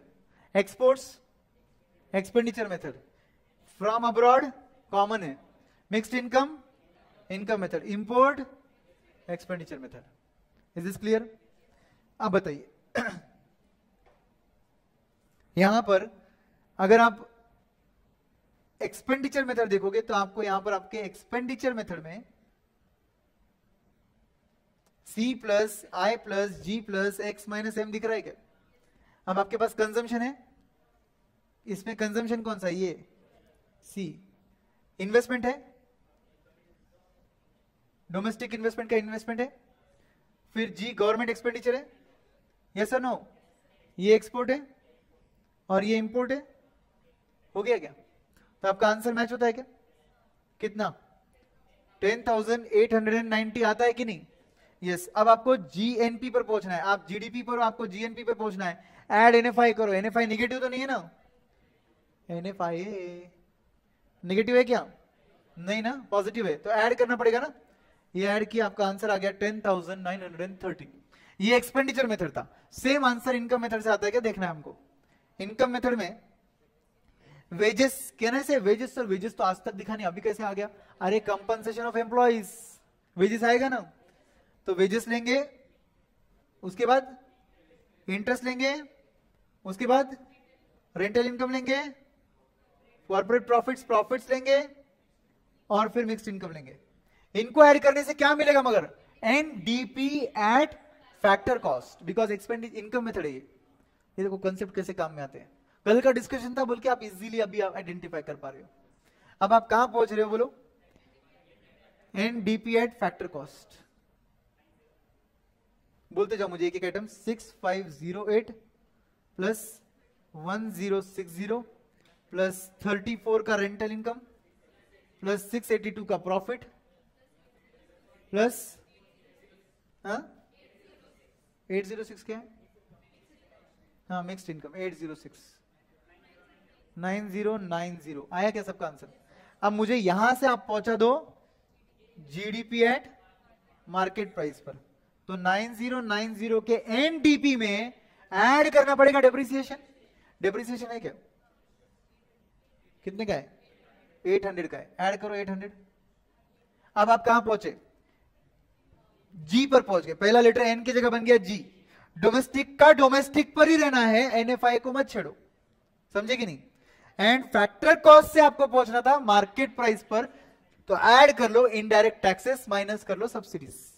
तो ऐड करेंगे इनडायरेक्ट टैक्सेस, कहां इनडायरेक्ट टैक्सेस, ये वाला बराबर। इनडायरेक्ट टैक्सेस 1000 ऐड किया, सब्सिडीज दिया है क्या, नहीं दिया, तो आंसर बताओ 10,890 करोड़ आया क्या। अब ये जीडीपी एट मार्केट प्राइस से आपके पास आपको पहुंचना था जीएनपी एट मार्केट प्राइस। तो सेम लॉजिक होगा, डोमेस्टिक से नेशनल जाना है, ऐड एनएफआई कर ही जाना पड़ेगा, भले मेथड कोई भी हो, मेथड आपका एक्सपेंडिचर मेथड हो या इनकम मेथड हो, जीडीपी से जीएनपी जाने के लिए ऐड एनएफआई होगा ना, इसलिए वहां का आंसर भी सेम आएगा। समझे कि नहीं। 2020 डिस्कशन समझ रहे हैं अच्छे से एकदम, yes. Can we skip this question, can you see that same question we have just now solved, it's only figure replacement, yes. 21 अच्छा क्वेश्चन है, हटकर है बट इजी है। कैलकुलेट क्या करना था, सेल्स, सेल्स निकाला, जीडीपी जीएनपी वगैरह कुछ नहीं निकालना है, सेल्स निकालना है। और आपको दिया क्या है, subsidies, opening stock, closing stock, intermediate consumption, consumption of fixed capital, profit and net value added at factor cost. अब मुझे पहले बता दो कि इसका मीनिंग क्या है, एनडीपी एट फैक्टर कॉस्ट है ये, बराबर है कि नहीं। वैल्यू एडेड मेथड यूज करना पड़ेगा क्या, यस। वैल्यू एडेड मेथड में हम क्या करेंगे बताओ, हम पहुंचते कहां पर है, जीडीपी पर पहुंचते, मगर मैं मुझे दिया क्या है इन्होंने, एनडीपीएफसी, नो प्रॉब्लम, मैं एनडीपीएफसी पर भी पहुंच सकता हूं। NDPFC is nothing but sales plus closing stock minus opening stock minus intermediate consumption and minus depreciation लिखना पड़ेगा, क्योंकि मेरा पहला लेटर एन है। इधर तक ही होगा अभी, बराबर ना। अब सर आपने ऐसा माइनस डेप्रिसिएशन कभी किया नहीं सर एक्सपेंडिचर मेथड में, ये वैल्यू एडेड मेथड में नहीं किया, बिकॉज मैं जीडीपी पर पहुंचता था। फिर इधर क्यों नहीं पहुंचे सर आप, बिकॉज क्वेश्चन में मुझे एनडीपी दिया हुआ है, समझे कि नहीं। अरे क्वेश्चन बदला ना तो अपने को स्टाइल ऑफ आंसर भी बदलना पड़ेगा ना, तो फिर इसलिए यहां पर ऐसा सॉल्व किया हमने। अब मेरे पास 2000 का नंबर रेडी है, से अच्छा फैक्टर कॉस्ट पे है ना ये, ओके फैक्टर कॉस्ट है मेरे पास, तो मुझे क्या करना पड़ेगा, माइनस नेट आईडीटी भी करना पड़ेगा, ठीक है। बोलो, सेल्स माइनस क्लोजिंग स्टॉक है क्या 600 प्लस ओपनिंग स्टॉक कितना है, ओपनिंग स्टॉक बोलो 100 ऐड करना पड़ेगा ना, फिर माइनस इंटरमीडिएट कंजम्पशन कितना है 3000, बराबर कि नहीं, सॉरी प्लस करके ये माइनस करना चाहिए, बराबर ना, बराबर। Sales plus closing stock minus opening stock, sales plus 600 minus 100, और फिर करेंगे माइनस इंटरमीडिएट कंजम्पशन 3000 का, और क्या कंजम्पशन ऑफ फिक्स्ड कैपिटल, मतलब ये डेप्रिसिएशन है 700 का, ये क्या होगा लेस, एंड माइनस करेंगे इनडायरेक्ट टैक्सेस नेट वाले।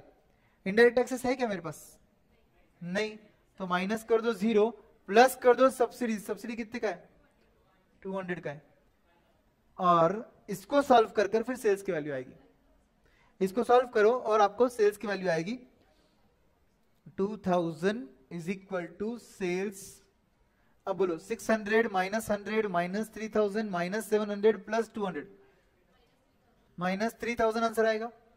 Therefore sales is equal to, ये माइनस 3000 अपोजिट साइड जाके प्लस हो जाएगा, तो सेल्स का वैल्यू कितना आएगा 5000 लैक्स, रुपीज इन लैक्स है वो, 5000 लैक्स, समझे कि नहीं। ये आ गया मेरा सेल्स का वैल्यू, चेक कर लो। 22, can we skip this, same to same question हमने सॉल्व किया है, और ये फेवरेट क्वेश्चन है उनका, पता नहीं क्यों, एक क्वेश्चन पकड़ते दोनों मेथड से सॉल्व करने बोलते, दोनों मेथड्स के आइटम्स दिए रहते। अब आप सिर्फ एक बार पढ़ लो और मुझे बताओ कि किसी चीज का मुझे ध्यान रखना है क्या। Private final consumption expenditure, expenditure method है। गवर्नमेंट एक्सपेंडिचर, ये गवर्नमेंट का एक्सपेंडिचर है। कंपनसेशन ऑफ एम्प्लॉइज, ये इनकम मेथड है। नेट एक्सपोर्ट्स, ये एक्सपोर्ट्स है। नेट इनडायरेक्ट टैक्सेस, ये नेट वर्ड दिया, ध्यान रखना पड़ेगा बट कॉमन है। फिर नेट डोमेस्टिक कैपिटल फॉर्मेशन है, इन्वेस्टमेंट है। ये किसका है? एक्सपेंडिचर मेथड का है। इसका मतलब एक्सपेंडिचर मेथड में इस क्वेश्चन में हम वापस से कहां पहुंचेंगे? NDP at market price. Okay. फिर उसके बाद कंजम्पशन ऑफ फिक्स्ड कैपिटल, मतलब ये क्या है? डेप्रिसिएशन है, ये कॉमन आइटम है। फैक्टर इनकम फ्रॉम अब्रॉड है, नेगेटिव दिया हुआ है, नेगेटिव पे ध्यान देना पड़ेगा, कॉमन आइटम है। इंटरेस्ट इनकम मेथड है, रेंट इनकम मेथड है, मिक्स्ड इनकम इनकम मेथड है, प्रॉफिट इनकम मेथड है। सिंपल है ना यार? आगे बढ़ू क्या? ये देखो, ये वर्टिकल मतलब ऐसे सॉल्व करने का। ये एग्जाम में प्रेजेंटेशन भी अच्छा लगता है मगर सॉल्व करने को समय ज्यादा लगता है। अगर आपके पास एफएम को सॉल्व करते करते टाइम खत्म हो रहा है तो ऐसे फॉर्मेट में जाओ मत, डायरेक्टली फिर ऐसा सॉल्व कर सकते हो आप हॉरिजॉन्टल में भी, ठीक है? Whatever is comfortable solve with that logic. 23rd national income, मतलब फिर से NNP eight factor cost using expenditure method income method. फिर से सेम क्वेश्चन आ गया। देखो रिपीटेड दिख रहा है क्या आपको? फिर से बोलो मुझे। Compensation of employ income, profit income. फिर एनएफआई फ्रॉम दिया है, पॉजिटिव दिया है, कुछ भी ध्यान देने की जरूरत नहीं, नॉर्मल आइटम है। इनडायरेक्ट टैक्सेस कॉमन है, सब्सिडीज इनडायरेक्ट टैक्सेस दोनों अलग दिए। प्राइवेट फाइनल कंजम्पशन एक्सपेंडिचर है, नेट डोमेस्टिक कैपिटल फॉर्मेशन है, ये दोनों एक्सपेंडिचर मेथड के आइटम है। मगर अब आप एक्सपेंडिचर मेथड में एनडीपीएफ मार्केट प्राइस पर पहुंचोगे। डेप्रिसिएशन दिया है, इंटरेस्ट बोलते जाओ, income, rent income, mixed income income, export expenditure, import expenditure, government का consumption expenditure, employees contribution to social security scheme. नहीं आता रे, इसमें इंक्लूडेड है, बराबर है क्या? और बाय द वे उसमें इंक्लूडेड का भी सवाल नहीं आता, वो एम्प्लॉइज कॉन्ट्रीब्यूशन है, एम्प्लॉयर भी नहीं है वो, एम्प्लॉय कॉन्ट्रीब्यूशन है।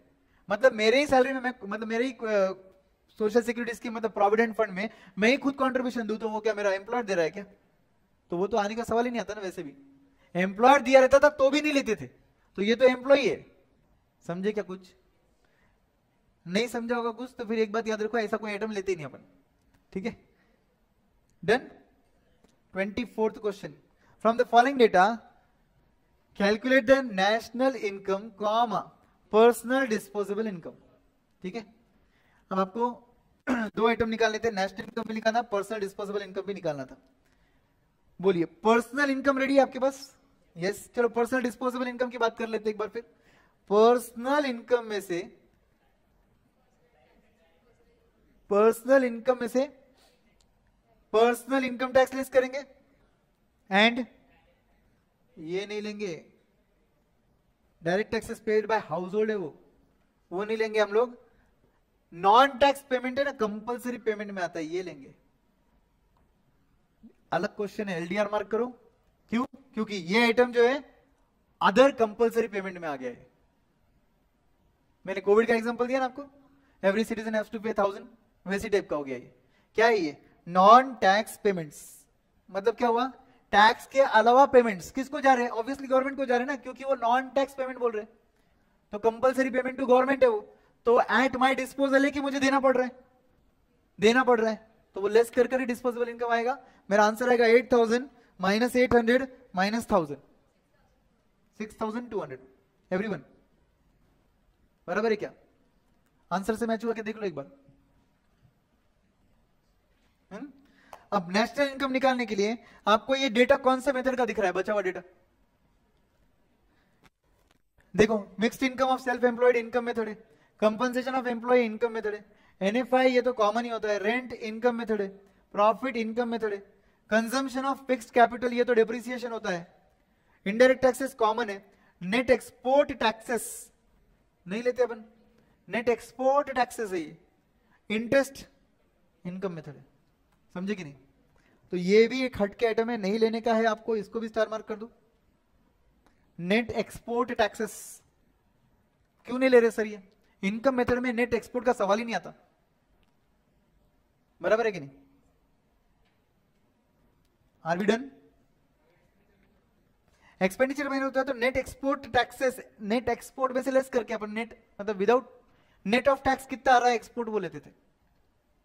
अगर एक्सपेंडिचर मेथड होता था तो नेट एक्सपोर्ट्स में से ये वाला टैक्सेस लेस कर कर नेट एक्सपोर्ट आता था।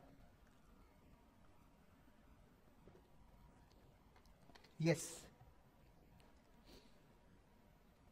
तो इससे आपका आंसर आता है क्या, चेक कर लो एक बार। 2000 प्लस 1600 प्लस 1500 प्लस 1400 का प्रॉफिट प्लस 1100 का इंटरेस्ट, क्या मिला आपको? NDP at factor cost. और उसमें क्या करना है आपको? एनएफआई ऐड करना होता है। एनएफआई है क्या? यस मगर निगेटिव है तो लेस करो। एंड आप डोमेस्टिक से पहुंच गए नेशनल, फैक्टर कॉस्ट पे ही थे आप, वो आपका नेशनल इनकम है। आया क्या आपके कैलसी पर? 7400। एवरीबडी 25th क्वेश्चन आप सबने सॉल्व किया घर पे? 25th question. ये क्वेश्चन में आप प्राइवेट इनकम निकाल सकते हो आसानी से। प्राइवेट इनकम, कल हमने प्राइवेट इनकम के बारे में डिस्कस नहीं किया, मगर प्राइवेट इनकम वो इनकम होता है जो प्राइवेट एंटरप्रेन्योरशिप को मिलता है। मतलब उसमें कौन सा इनकम नहीं आएगा? गवर्नमेंट का इनकम वगैरह नहीं आएगा, मगर प्राइवेट वालों को जो भी इनकम मिला है सब आएगा। तो आपके पास इस क्वेश्चन में savings of non department private enterprise है, मगर वो सेविंग्स है, तो वो नहीं आएंगे। वो अब तक के सेविंग्स है सिर्फ उनके। Income from domestic product accruing to private, बोलो प्राइवेट इनकम में आएंगे कि नहीं? यस तो 400 लेना पड़ेगा आपको। उसके बाद सेविंग्स, वापस से सेविंग्स आगे प्राइवेट वालों के लेंगे क्या? नहीं। Current transfer from government administrative department, किसको ट्रांसफर करता है? गवर्नमेंट, प्राइवेट वालों को करता है, लेना पड़ेगा ना? यस 600 ले लो। और current transfer from rest of world आएगा कि नहीं? यस भाई कहीं से भी आने दो, अगर अपने को मिल रहा है तो अपने को लेना पड़ेगा, तो ये भी ऐड करना पड़ेगा 200 का। कॉर्पोरेटिव टैक्सेस ऑब्वियसली अपने को नहीं मिल रही है। एंड डायरेक्ट पर्सनल टैक्स ये भी अपने को नहीं मिल रहा है। एनएफआई ये अपने को मिल रहा है बिकॉज ये फैक्टर इनकम फ्रॉम अब्रॉड आ रहा है और वो निगेटिव है, इसलिए क्या करना पड़ेगा? लेस करना पड़ेगा। बराबर। तो बस 400 प्लस 600 प्लस 200 माइनस 70 कितना है? 1130 आया। ये आया आपका प्राइवेट इनकम। प्राइवेट इनकम मतलब गवर्नमेंट के इनकम को नहीं लेने का, जो इनकम आपके हाथ में नहीं पहुंच रहा है वो नहीं लेने का। सेविंग्स वाला पार्ट, कॉर्पोरेट टैक्स वाला part, retained earning of corporates, ये सब अपने हाथ में आते हैं क्या? नहीं। डिविडेंड्स आते हैं, ले लो। डिस्ट्रीब्यूटेड प्रॉफिट्स मतलब ही डिविडेंड आते हैं, ले लो। गवर्नमेंट से पैसा आया, रेस्ट ऑफ वर्ल्ड से पैसा आया, ग्रांट के तौर पे आने दो, ले लो। पैसा आया ना अपने पास, लेना पड़ेगा। प्राइवेट है आप, बराबर। यस तो ये वाला पार्ट समझ गया। मगर ये जो सेकंड पार्ट है इसका सॉल्यूशन ही गलत सॉल्व किया हुआ है। इसका सॉल्यूशन सॉल्व करते वक्त इन्होंने फॉर नो रीजन 5000 माइनस 80 कर ये आंसर निकाला है। गॉड नोस क्यों निकाला है। 5000 क्या है? Saving of non department private enterprises. 80 क्या है? Corporative taxes. कोई लॉजिक नहीं है इसका। 5000 माइनस 80 का कोई लॉजिक नहीं है। ये आंसर ही पूरा गलत है, क्योंकि इसका फॉर्मूला देखो क्या है? National income minus undistributed profit minus net interest paid by household minus corporative tax, corporate taxes plus transfer income to household from firms from government from rest of world. तो actually बोल कुछ और रहे, कर कुछ और रहे। ये क्वेश्चन है आरटीपी नवंबर 21 का। नोट करना है तो कर लो, आरटीपी में जाके देख लो, क्वेश्चन भी सेम है, सॉल्यूशन भी सेम है। तो एक्चुअली ये क्वेश्चन इस डेटा के साथ सॉल्व ही नहीं हो सकता है, क्योंकि इस क्वेश्चन में आपके पास नेशनल इनकम ही नहीं है। समझे? तो सेकंड पार्ट अनफॉर्चुनेटली अपने को छोड़ना पड़ेगा। सर एग्जाम में सेम क्वेश्चन आ जाए तो क्या करना है? मैंने आपको ऑलरेडी बोला है, फिर तो आपको सॉल्यूशन याद रखना पड़ेगा अनफॉर्चुनेटली, जो कि ऑब्वियसली गलत है। एज ए टीचर मैं सजेस्ट नहीं कर रहा हूं, एज अ फ्रेंड मैं आपको बोल रहा हूं कि आप मार्क्स लूज करने से अच्छा सेविंग्स ऑफ कॉर्पोरेट डिपार्टमेंट, जो भी corporative non government non departmental क्या लिखा है उन्होंने 5000 माइनस उन्होंने कॉर्पोरेटिव टैक्सेस लेस किए, आप भी यही कर लो। अगर सेम डिक्टो क्वेश्चन आता है, नंबर्स चेंज आते हैं, तो इतना सिर्फ एडजस्टमेंट याद रखो कि इन्होंने ऐसा एक गलत क्वेश्चन आरटीपी नवंबर 21 में दिया है और आपको इस तरीके से सॉल्व करना है, ठीक है। एक्चुअली ऐसा क्वेश्चन ही गलत है ये, तो क्या अजम्पशन लिखोगे तुम उसमें? हाँ एग्जाम में तो मैं बता रहा हूँ वैसा कर लो, और क्या करोगे? अगर उसको भी उन्होंने गलत दिया तो आपके नसीब खराब। बट मुझे एक बात बोलो, चलो आ गया, मुझे बोलो प्रैक्टिकल क्वेश्चन ज्यादा से ज्यादा कितने मार्क के लिए आता है? 5। ये क्वेश्चन की लेवल भी नहीं है कि वो 5 के लिए दे, बट चलो दे दिया। अच्छा 5 में भी कितने बिट्स है? 2, तो 2.5। रिस्क कितने किए? 2.5 किए ना, छोड़ने यार, कहां दिमाग लगाएंगे? 40 में से 2.5, मत सोचो कुछ भी, जाने दो, छोड़ दो। कुछ बातें इग्नोर करने से ना बच्चे पे फोकस अच्छा होता है और कॉन्फिडेंस हिलता कम है। I always say this to my students कि 2.5 वालों को बोलने का तभी अधिकार रहता है जब 37.5 में से 37.5 तेरे को मिला है, तब तू बोलो 2.5 गलत दिया यार, ये गलत बात है इंस्टीट्यूट का, बराबर कि नहीं? 26th question, expenditure method, income method, national income calculation, can we skip? अब तो ये क्वेश्चन भी याद हो गया अपने को, बराबर है कि नहीं? 4थी बार 5वीं बार आ रहा है ये क्वेश्चन। बाय द वे याद है ना आपको, ऑपरेटिंग सरप्लस दिया हुआ है, रेंट इंटरेस्ट छोड़ना पड़ेगा, प्रॉफिट भी छोड़ना पड़ेगा, क्योंकि ऑपरेटिंग सरप्लस ले लेंगे ना डायरेक्टली। ये देखो एम्प्लॉयर्स कॉन्ट्रीब्यूशन है, क्या करेंगे? लेंगे कि नहीं? अरे एम्प्लॉयर रहने दो कि एम्प्लॉय लेने दो? रहने दो, लो ही मत। क्यों नहीं लेने का? कंपनसेशन ऑफ एम्प्लॉयज आ गया ना, सेम क्वेश्चन है। चलिए 27th question, can we skip this also? Sir अब ये क्यों स्किप कर रहे? बिकॉज ये जीडीपी डिफ्लेटर का सेम क्वेश्चन कल सॉल्व किया था अपन ने।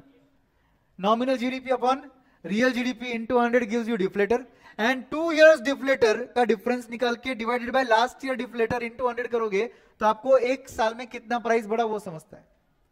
तो ये देखो, आपने पहले डिफ्लेटर निकाला लेटेस्ट ईयर का, not latest year, last year का, फिर लेटेस्ट ईयर का डिफ्लेटर आपको दिया था 140 का, 140 के डिफ्लेटर में से लास्ट ईयर का डिफ्लेटर लेस किया 125, डिफरेंस इन डिफ्लेटर आया, divided by last year deflator into 100 करके आपका आंसर आया 12%। मतलब लास्ट ईयर के मुकाबले इस बार प्राइसेस 12% से बढ़ चुके।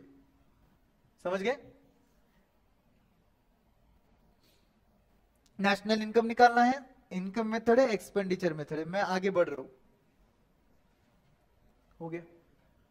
तो हमारा चैप्टर 1 यूनिट 1 28 के 28 क्वेश्चन हमने डिस्कस किए।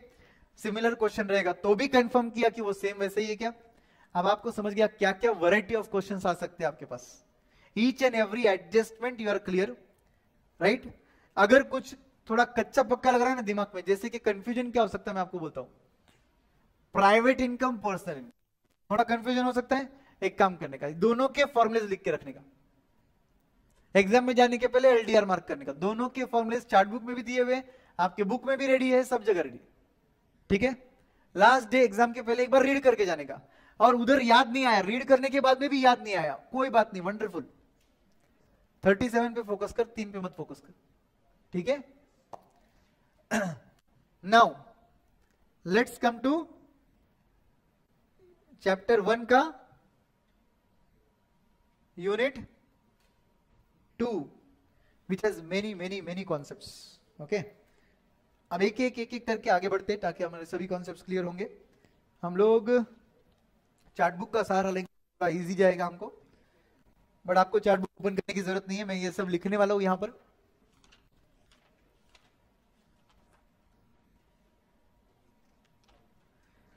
तो फ्रेंड्स चैप्टर 1 यूनिट 2 जो है वो केन्शियन मॉडल्स ऑफ नेशनल इनकम पर है, जहां पर 2 सेक्टर, 3 सेक्टर और 4 सेक्टर की बातें होती है, ठीक है?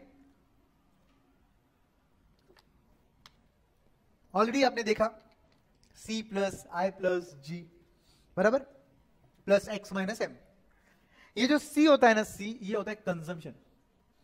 कंजम्पशन में 2 टाइप के कंजम्पशन आ सकते हैं, एक ऑटोनॉमस और एक इंड्यूस्ड। बोलो एक बार, ऑटोनॉमस भी आ सकता है, इंड्यूस्ड भी आ सकता है। What is autonomous consumption? ऐसा कंजम्पशन जो मेरा इनकम कुछ भी हो उतना खर्चा तो करना पड़ेगा ही करना पड़ेगा। मतलब लॉकडाउन में अपना इनकम 0 रहने दो, अपने खर्चे 0 थे क्या? नहीं, बेसिक लिविंग एक्सपेंडिचर चल रहा था अपना, फूड पर बोलो, शेल्टर पर बोलो, था ना? यस, तो उसको क्या बोलेंगे? ए बार। क्या बोलेंगे बोलो? ए बार, या फिर ए बोला उसको, ए प्लस बी वाई बोलते हैं इसको।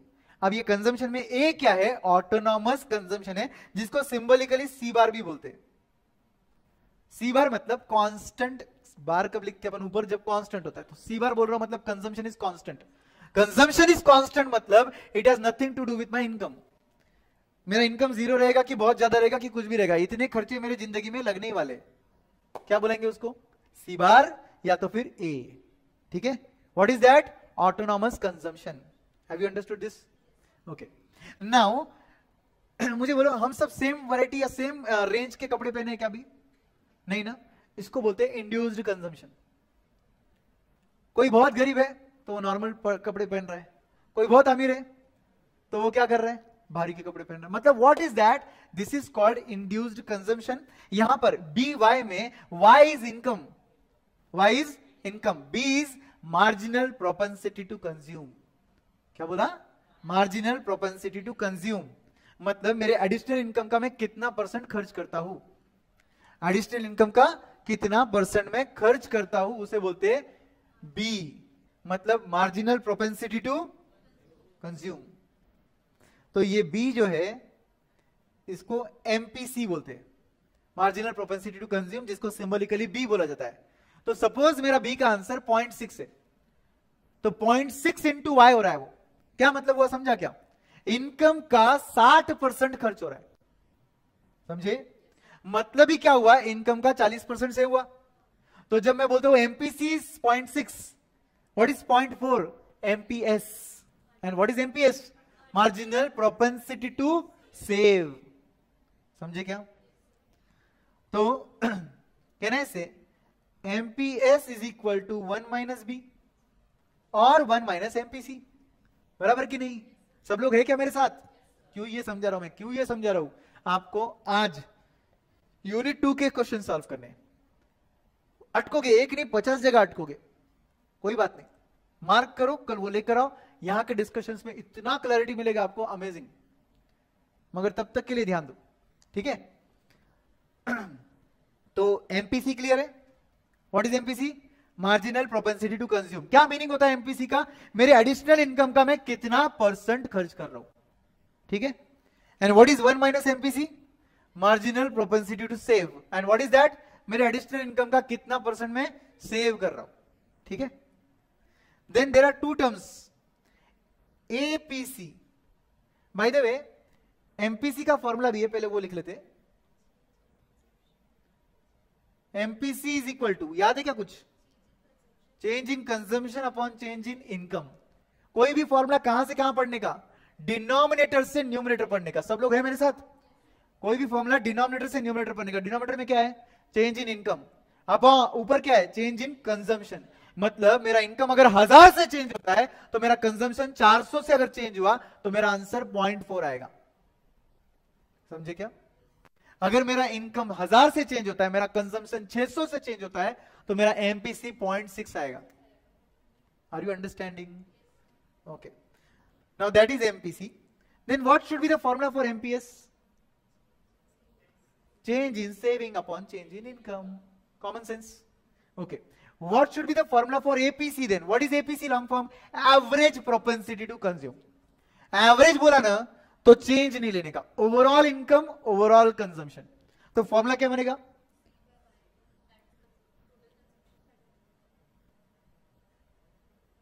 इट विल बी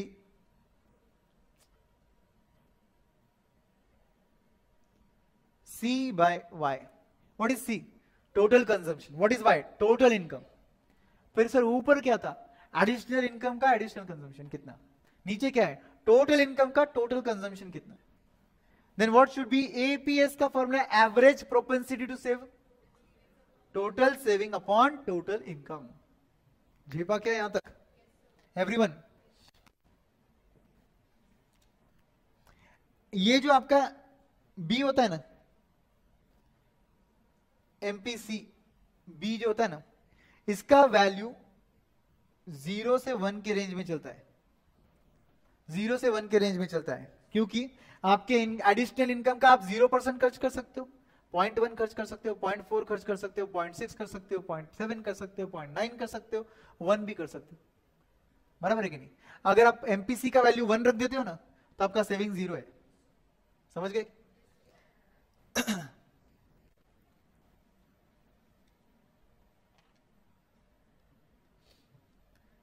फिर there is something called as multiplier, जिसको सिंबॉलिकली बोलते हैं के। क्या नाम है? के। मल्टीप्लायर मतलब इन्वेस्टमेंट मल्टीप्लायर होता है। ये इन्वेस्टमेंट मल्टीप्लायर क्या बोलता है? Investment multiplier is nothing but K, which is nothing but 1/1 minus B.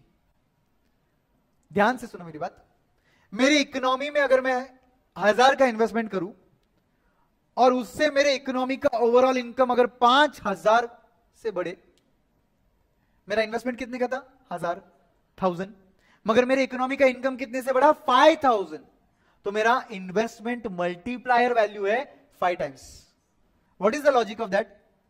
अगर मैं इन्वेस्टमेंट कर रहा हूं 1000 का, तो किसी और को वो इनकम मिलेगा, मेरा इन्वेस्टमेंट किसी और को मिलेगा, फिर वो क्या करेगा? आगे खर्च करेगा, कुछ तो सेव करके आगे खर्च करेगा, फिर वो दूसरा पर्सन भी कुछ तो सेव करके आगे खर्च करेगा, तीसरा पर्सन भी कुछ तो सेव करके आगे खर्च करेगा। धीरे धीरे देखते देखते इकोनॉमी में इनकम लोगों का कितना हो जाएगा? 5000, जबकि मैंने इन्वेस्टमेंट कितने का किया था? 1000। समझा कुछ? अब कॉमन सेंस यूज करो, इधर उधर मत देखो बुक में, कॉमन सेंस यूज करो। अगर मैं इन्वेस्टमेंट कर रहा हूं और उससे ये ज्यादा खर्च कर रही है, मतलब 1000 का मैंने इन्वेस्टमेंट किया, इसने 1000 में से 800 खर्च कर दिया, सामने वाले ने भी 800 खर्च कर दिया, उसके आगे भी 800 खर्च कर दिया, जिसके पास भी 800 नहीं 80%, 800 नहीं 80% खर्च हो रहा है, तो पहले मेरा इन्वेस्टमेंट कितने का हुआ? 1000, सामने वाले ने कितना खर्च किया? 800, जिस किसी को भी मिला उसको इनकम कितना मिला? 800, उसने इस 800 का 80% खर्च किया, मतलब 640, 640, फिर जिस किसी को भी ये इनकम मिला होगा 640 का, उसने उसका 80% खर्च किया रहेगा, मतलब 512। समझ रहे हो? धीरे धीरे धीरे ये नंबर कम कम होकर 0 बनेगा, फिर इन सबका टोटल लिया जाएगा। समझा क्या? तो उसका आंसर कितना आएगा मालूम है आपको? 1/1 माइनस 0.8, मतलब 1/0.2 विच कम्स टू 5 टाइम्स। मतलब मेरे एग्जांपल में मैं इन्वेस्टमेंट करूंगा 1000 का, मगर इनकम होगा 5000 का। अगर 5000 वेरीफाई करना है आपको तो कुछ मत करो, 800 प्लस 640 प्लस 512 ऐसे चलने दो, एंड तक चलने दो, ऐसे सबका टोटल कितना आएगा आपका? 5000। उसमें आपको पहले वाला 1000 भी ऐड करना पड़ेगा आपको। समझे? तो जितना इकोनॉमी में सेविंग का टेंडेंसी ज्यादा रहेगा, ये खर्च करने वाले लोग थे, सपोज आप सेविंग करने वाले लोग हैं, मैंने आपकी इकोनॉमी में 1000 डाला, तो आपके इकोनॉमी में उसका 5000 होना जरूरी नहीं है। अगर आपके लोग सोचते हैं सेविंग ज्यादा करना है, मैंने सबसे पहले पैसा उसको दिया 1000 का, उसने आगे खर्च किया सिर्फ 300, मतलब मार्जिनल प्रोपेंसिटी टू कंज्यूम कितना हुआ? 0.3। फिर दूसरे ने क्या किया? जिसको 300 मिले उसने क्या किया? उसका 30% ही खर्च किया, मतलब 90 रुपए। समझा कि नहीं? कुछ दो इकोनॉमी का डिफरेंस समझ रहे हैं क्या आपको? फिर जिस किसी को भी 90 मिला ना, उसने उसका 30% ही खर्च किया, मतलब 27 रुपीज, तो उस इकोनॉमी में जल्दी से 0 पहुंच जाएगा। तो उस इकोनॉमी का टोटल आपका मल्टीप्लायर वैल्यू कितना है मालूम है? 1/1 माइनस 0.3, मतलब 1/0.7 विच कम्स टू 1.43 टाइम्स। मतलब उस इकोनॉमी में मैं जब 1000 डालूंगा ना, तो उस इकोनॉमी में उसके कितने बनेंगे मालूम है? 1430। इस इकोनॉमी में जब मैं 1000 करोड़ डाल रहा हूं या 1000 डाल रहा हूं, तो उसके कितने बन रहे? 5000। Are you understanding? इसका मतलब जिस इकोनॉमी में मार्जिनल प्रोपेंसिटी टू कंज्यूम ज्यादा है, उस इकोनॉमी का मल्टीप्लायर वैल्यू भी ज्यादा है। जिस इकोनॉमी का कम है, सेविंग का टेंडेंसी ज्यादा है, उस इकोनॉमी में मल्टीप्लायर वैल्यू कम है। मतलब वो इकोनॉमी ज्यादा नहीं दौड़ेगी, ये इकोनॉमी ज्यादा दौड़ेगी, क्योंकि इसमें चेंज इन हैंड जल्दी हो रहा है पैसों का। इसलिए अमित सर बोलते खर्चा ज्यादा करो, सेविंग कल का किसने देखा, आज मैं जीता हूं मैं, है ना? तो फिर इसका मतलब क्या हुआ? अमित सर जैसे लोग अगर इकोनॉमी में ज्यादा रहेंगे तो इकोनॉमी का मार्जिनल प्रोपेंसिटी टू कंज्यूम बढ़ेगा, मल्टीप्लायर वैल्यू बढ़ेगा, इकोनॉमी दौड़ेगी। मगर उसके लिए फिर start to end Amit sir जैसे चाहिए। बीच में एक आधा अपने कैटेगरी का आ गया तो सेविंग कर लेता हूं मैं, फिर वो आगे खर्च नहीं करेगा ज्यादा, फिर इन्वेस्टमेंट का मल्टीप्लायर स्लो रेट से चलेगा। समझ गए कि नहीं? तो ये रहा इन्वेस्टमेंट मल्टीप्लायर। तो कैन वी से एमपीसी मतलब बी अगर ज्यादा है तो के का वैल्यू ज्यादा है, करेक्ट? अगर एमपीएस ज्यादा है तो के का वैल्यू कम है। अब आपको समझा क्या ये फॉर्मूला ऐसा क्यों लिखा हुआ है? क्योंकि investment multiplier is inverse of MPS. दिख रहा है क्या? एमपीएस बढ़ा तो मल्टीप्लायर वैल्यू कम हुआ ना। और इसी फॉर्मूले को मैं ऐसा लिख सकता हूं क्या, 1 अपॉन एमपीएस, एक ही बात है ना। 1 माइनस बी लिखू या एमपीएस लिखू, एक ही बात है ना। तो फिर क्या दिख रहा है आपको, multiplier is inverse of MPS. अब वो फॉर्मूले का डेरिवेशन भी लॉजिक समझ गया रहेगा आपको। यस तो ये जो फॉर्मूला देख रहे हो आप के का 1 अपॉन 1 माइनस बी वाला, ये 2 सेक्टर इकोनॉमी का फॉर्मूला है। जब इकोनॉमी में कितने सेक्टर्स है? 2 सेक्टर्स है, तब आपका ये फॉर्मूला काम में आएगा। अगर इकोनॉमी में 3 सेक्टर्स रहेंगे, मतलब कौन सा सेक्टर ऐड हो गया? गवर्नमेंट सेक्टर ऐड हो गया, तो फिर फॉर्मूला बनेगा 1 upon 1 minus B into 1 minus tax. अरे ये इंटू 1 माइनस टैक्स एफएम में देखा था अपन ने, that is nothing but after tax. Marginal propensity to consume, जिसको हम बी लिख रहे हैं, उसको हम क्या बना रहे हैं? After tax. ये जो टैक्स है ये इंड्यूस्ड टैक्स है। अरे ये कौन सा टैक्स होता है अभी? इंड्यूस्ड टैक्स मतलब ऐसा टैक्स जो आपके इनकम पर लगता है। मतलब ये जो टी है, ये टैक्स का रेट है, इसको टी को किससे मल्टीप्लाई करूंगा मैं? वाई से, तो मुझे मेरा टैक्स अमाउंट मिलेगा।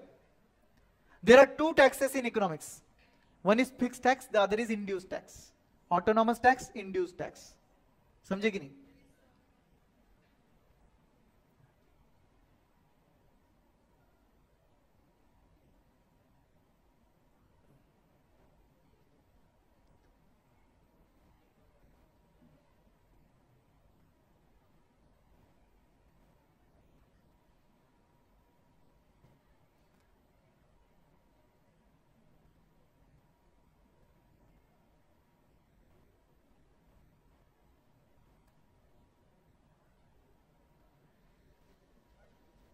Yes. Now, यहां तक का पार्ट समझा एवरीवन? होता है ऑनलाइन, यहां पे ऐसे स्पैमर्स आते रहते। कुछ ऐसा लिखा है बेस्ट एडल्ट डेटिंग साइट, कोई बात नहीं, अपने को दूर दूर तक समझ नहीं है ऐसा कुछ भी। और ऐसे लिंक पर क्लिक नहीं करने पे मैं बहुत से फ्राइडे लेक्चर भी बना रहा हूं। मेरा बनना वो हाइड हुआ क्या? मगर दिख रहा है, उसको अपने को हाइड करना पड़ेगा। रिमूव किया,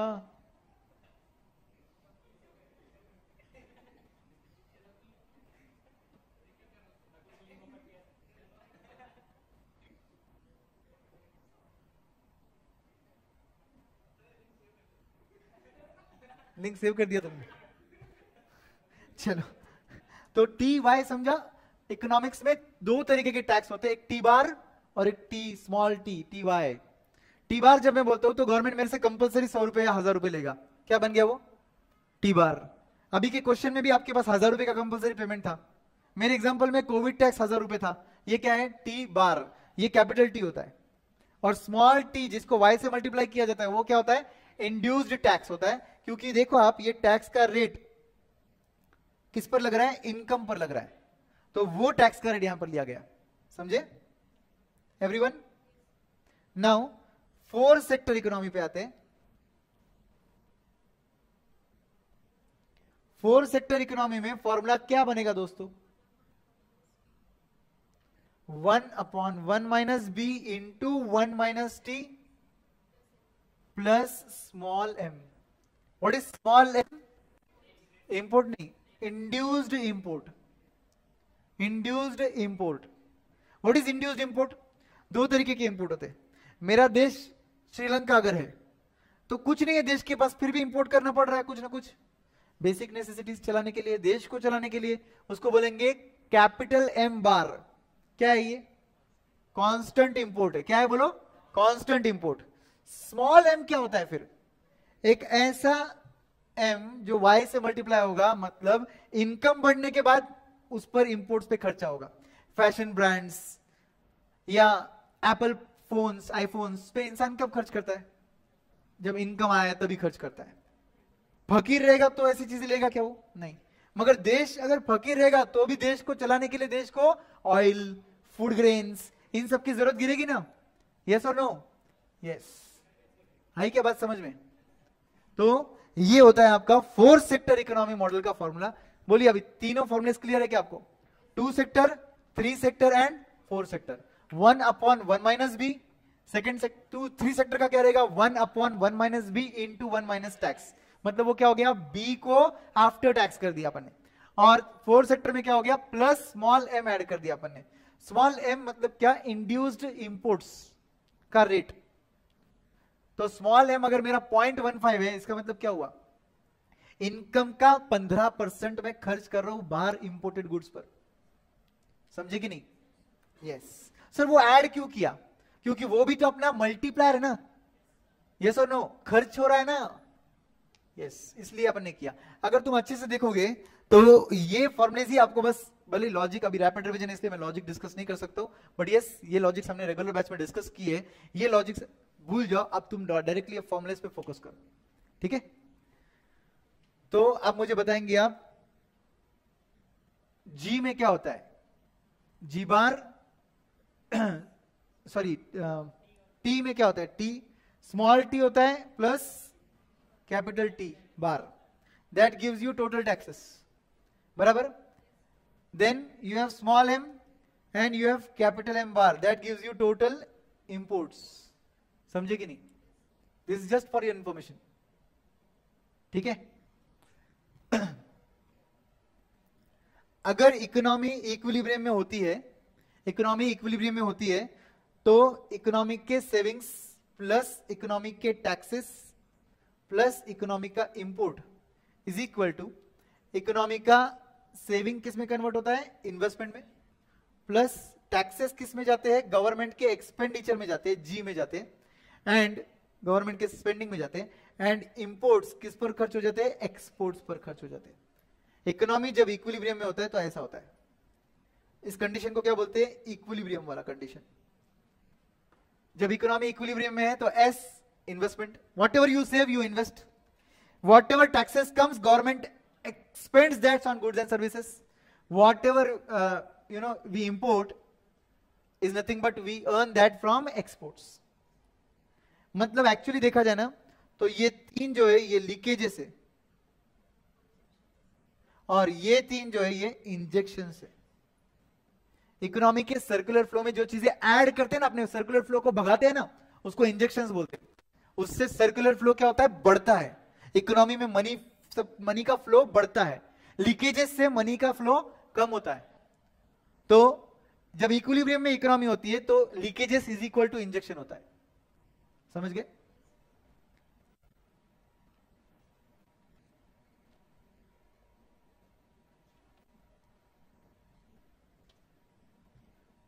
तो आई थिंक अब मुझे एक कॉमन सेंस से आंसर दो। अगर मेरा एमपीसी 1 है तो मेरा के का वैल्यू कितना है?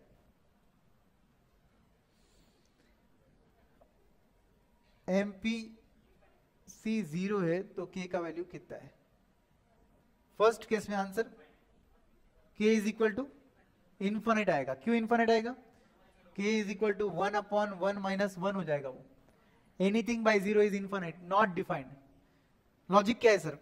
लॉजिक ये है कि अगर मेरा एमपीसी मतलब ही बी 1 है, इसका मतलब जितना एडिशनल इनकम तुम कमा रहे हो पूरा खर्च कर रहे हो, किसी और को वो पूरा मिल रहा है, वो पूरा खर्च कर रहा है, वो किसी और को वो पूरा इनकम मिल रहा है, वो भी पूरा खर्च कर रहा है, वो किसी और को मिल रहा है, वो भी पूरा खर्च कर रहा है। भाई ये साइकिल कभी रुकेगा क्या?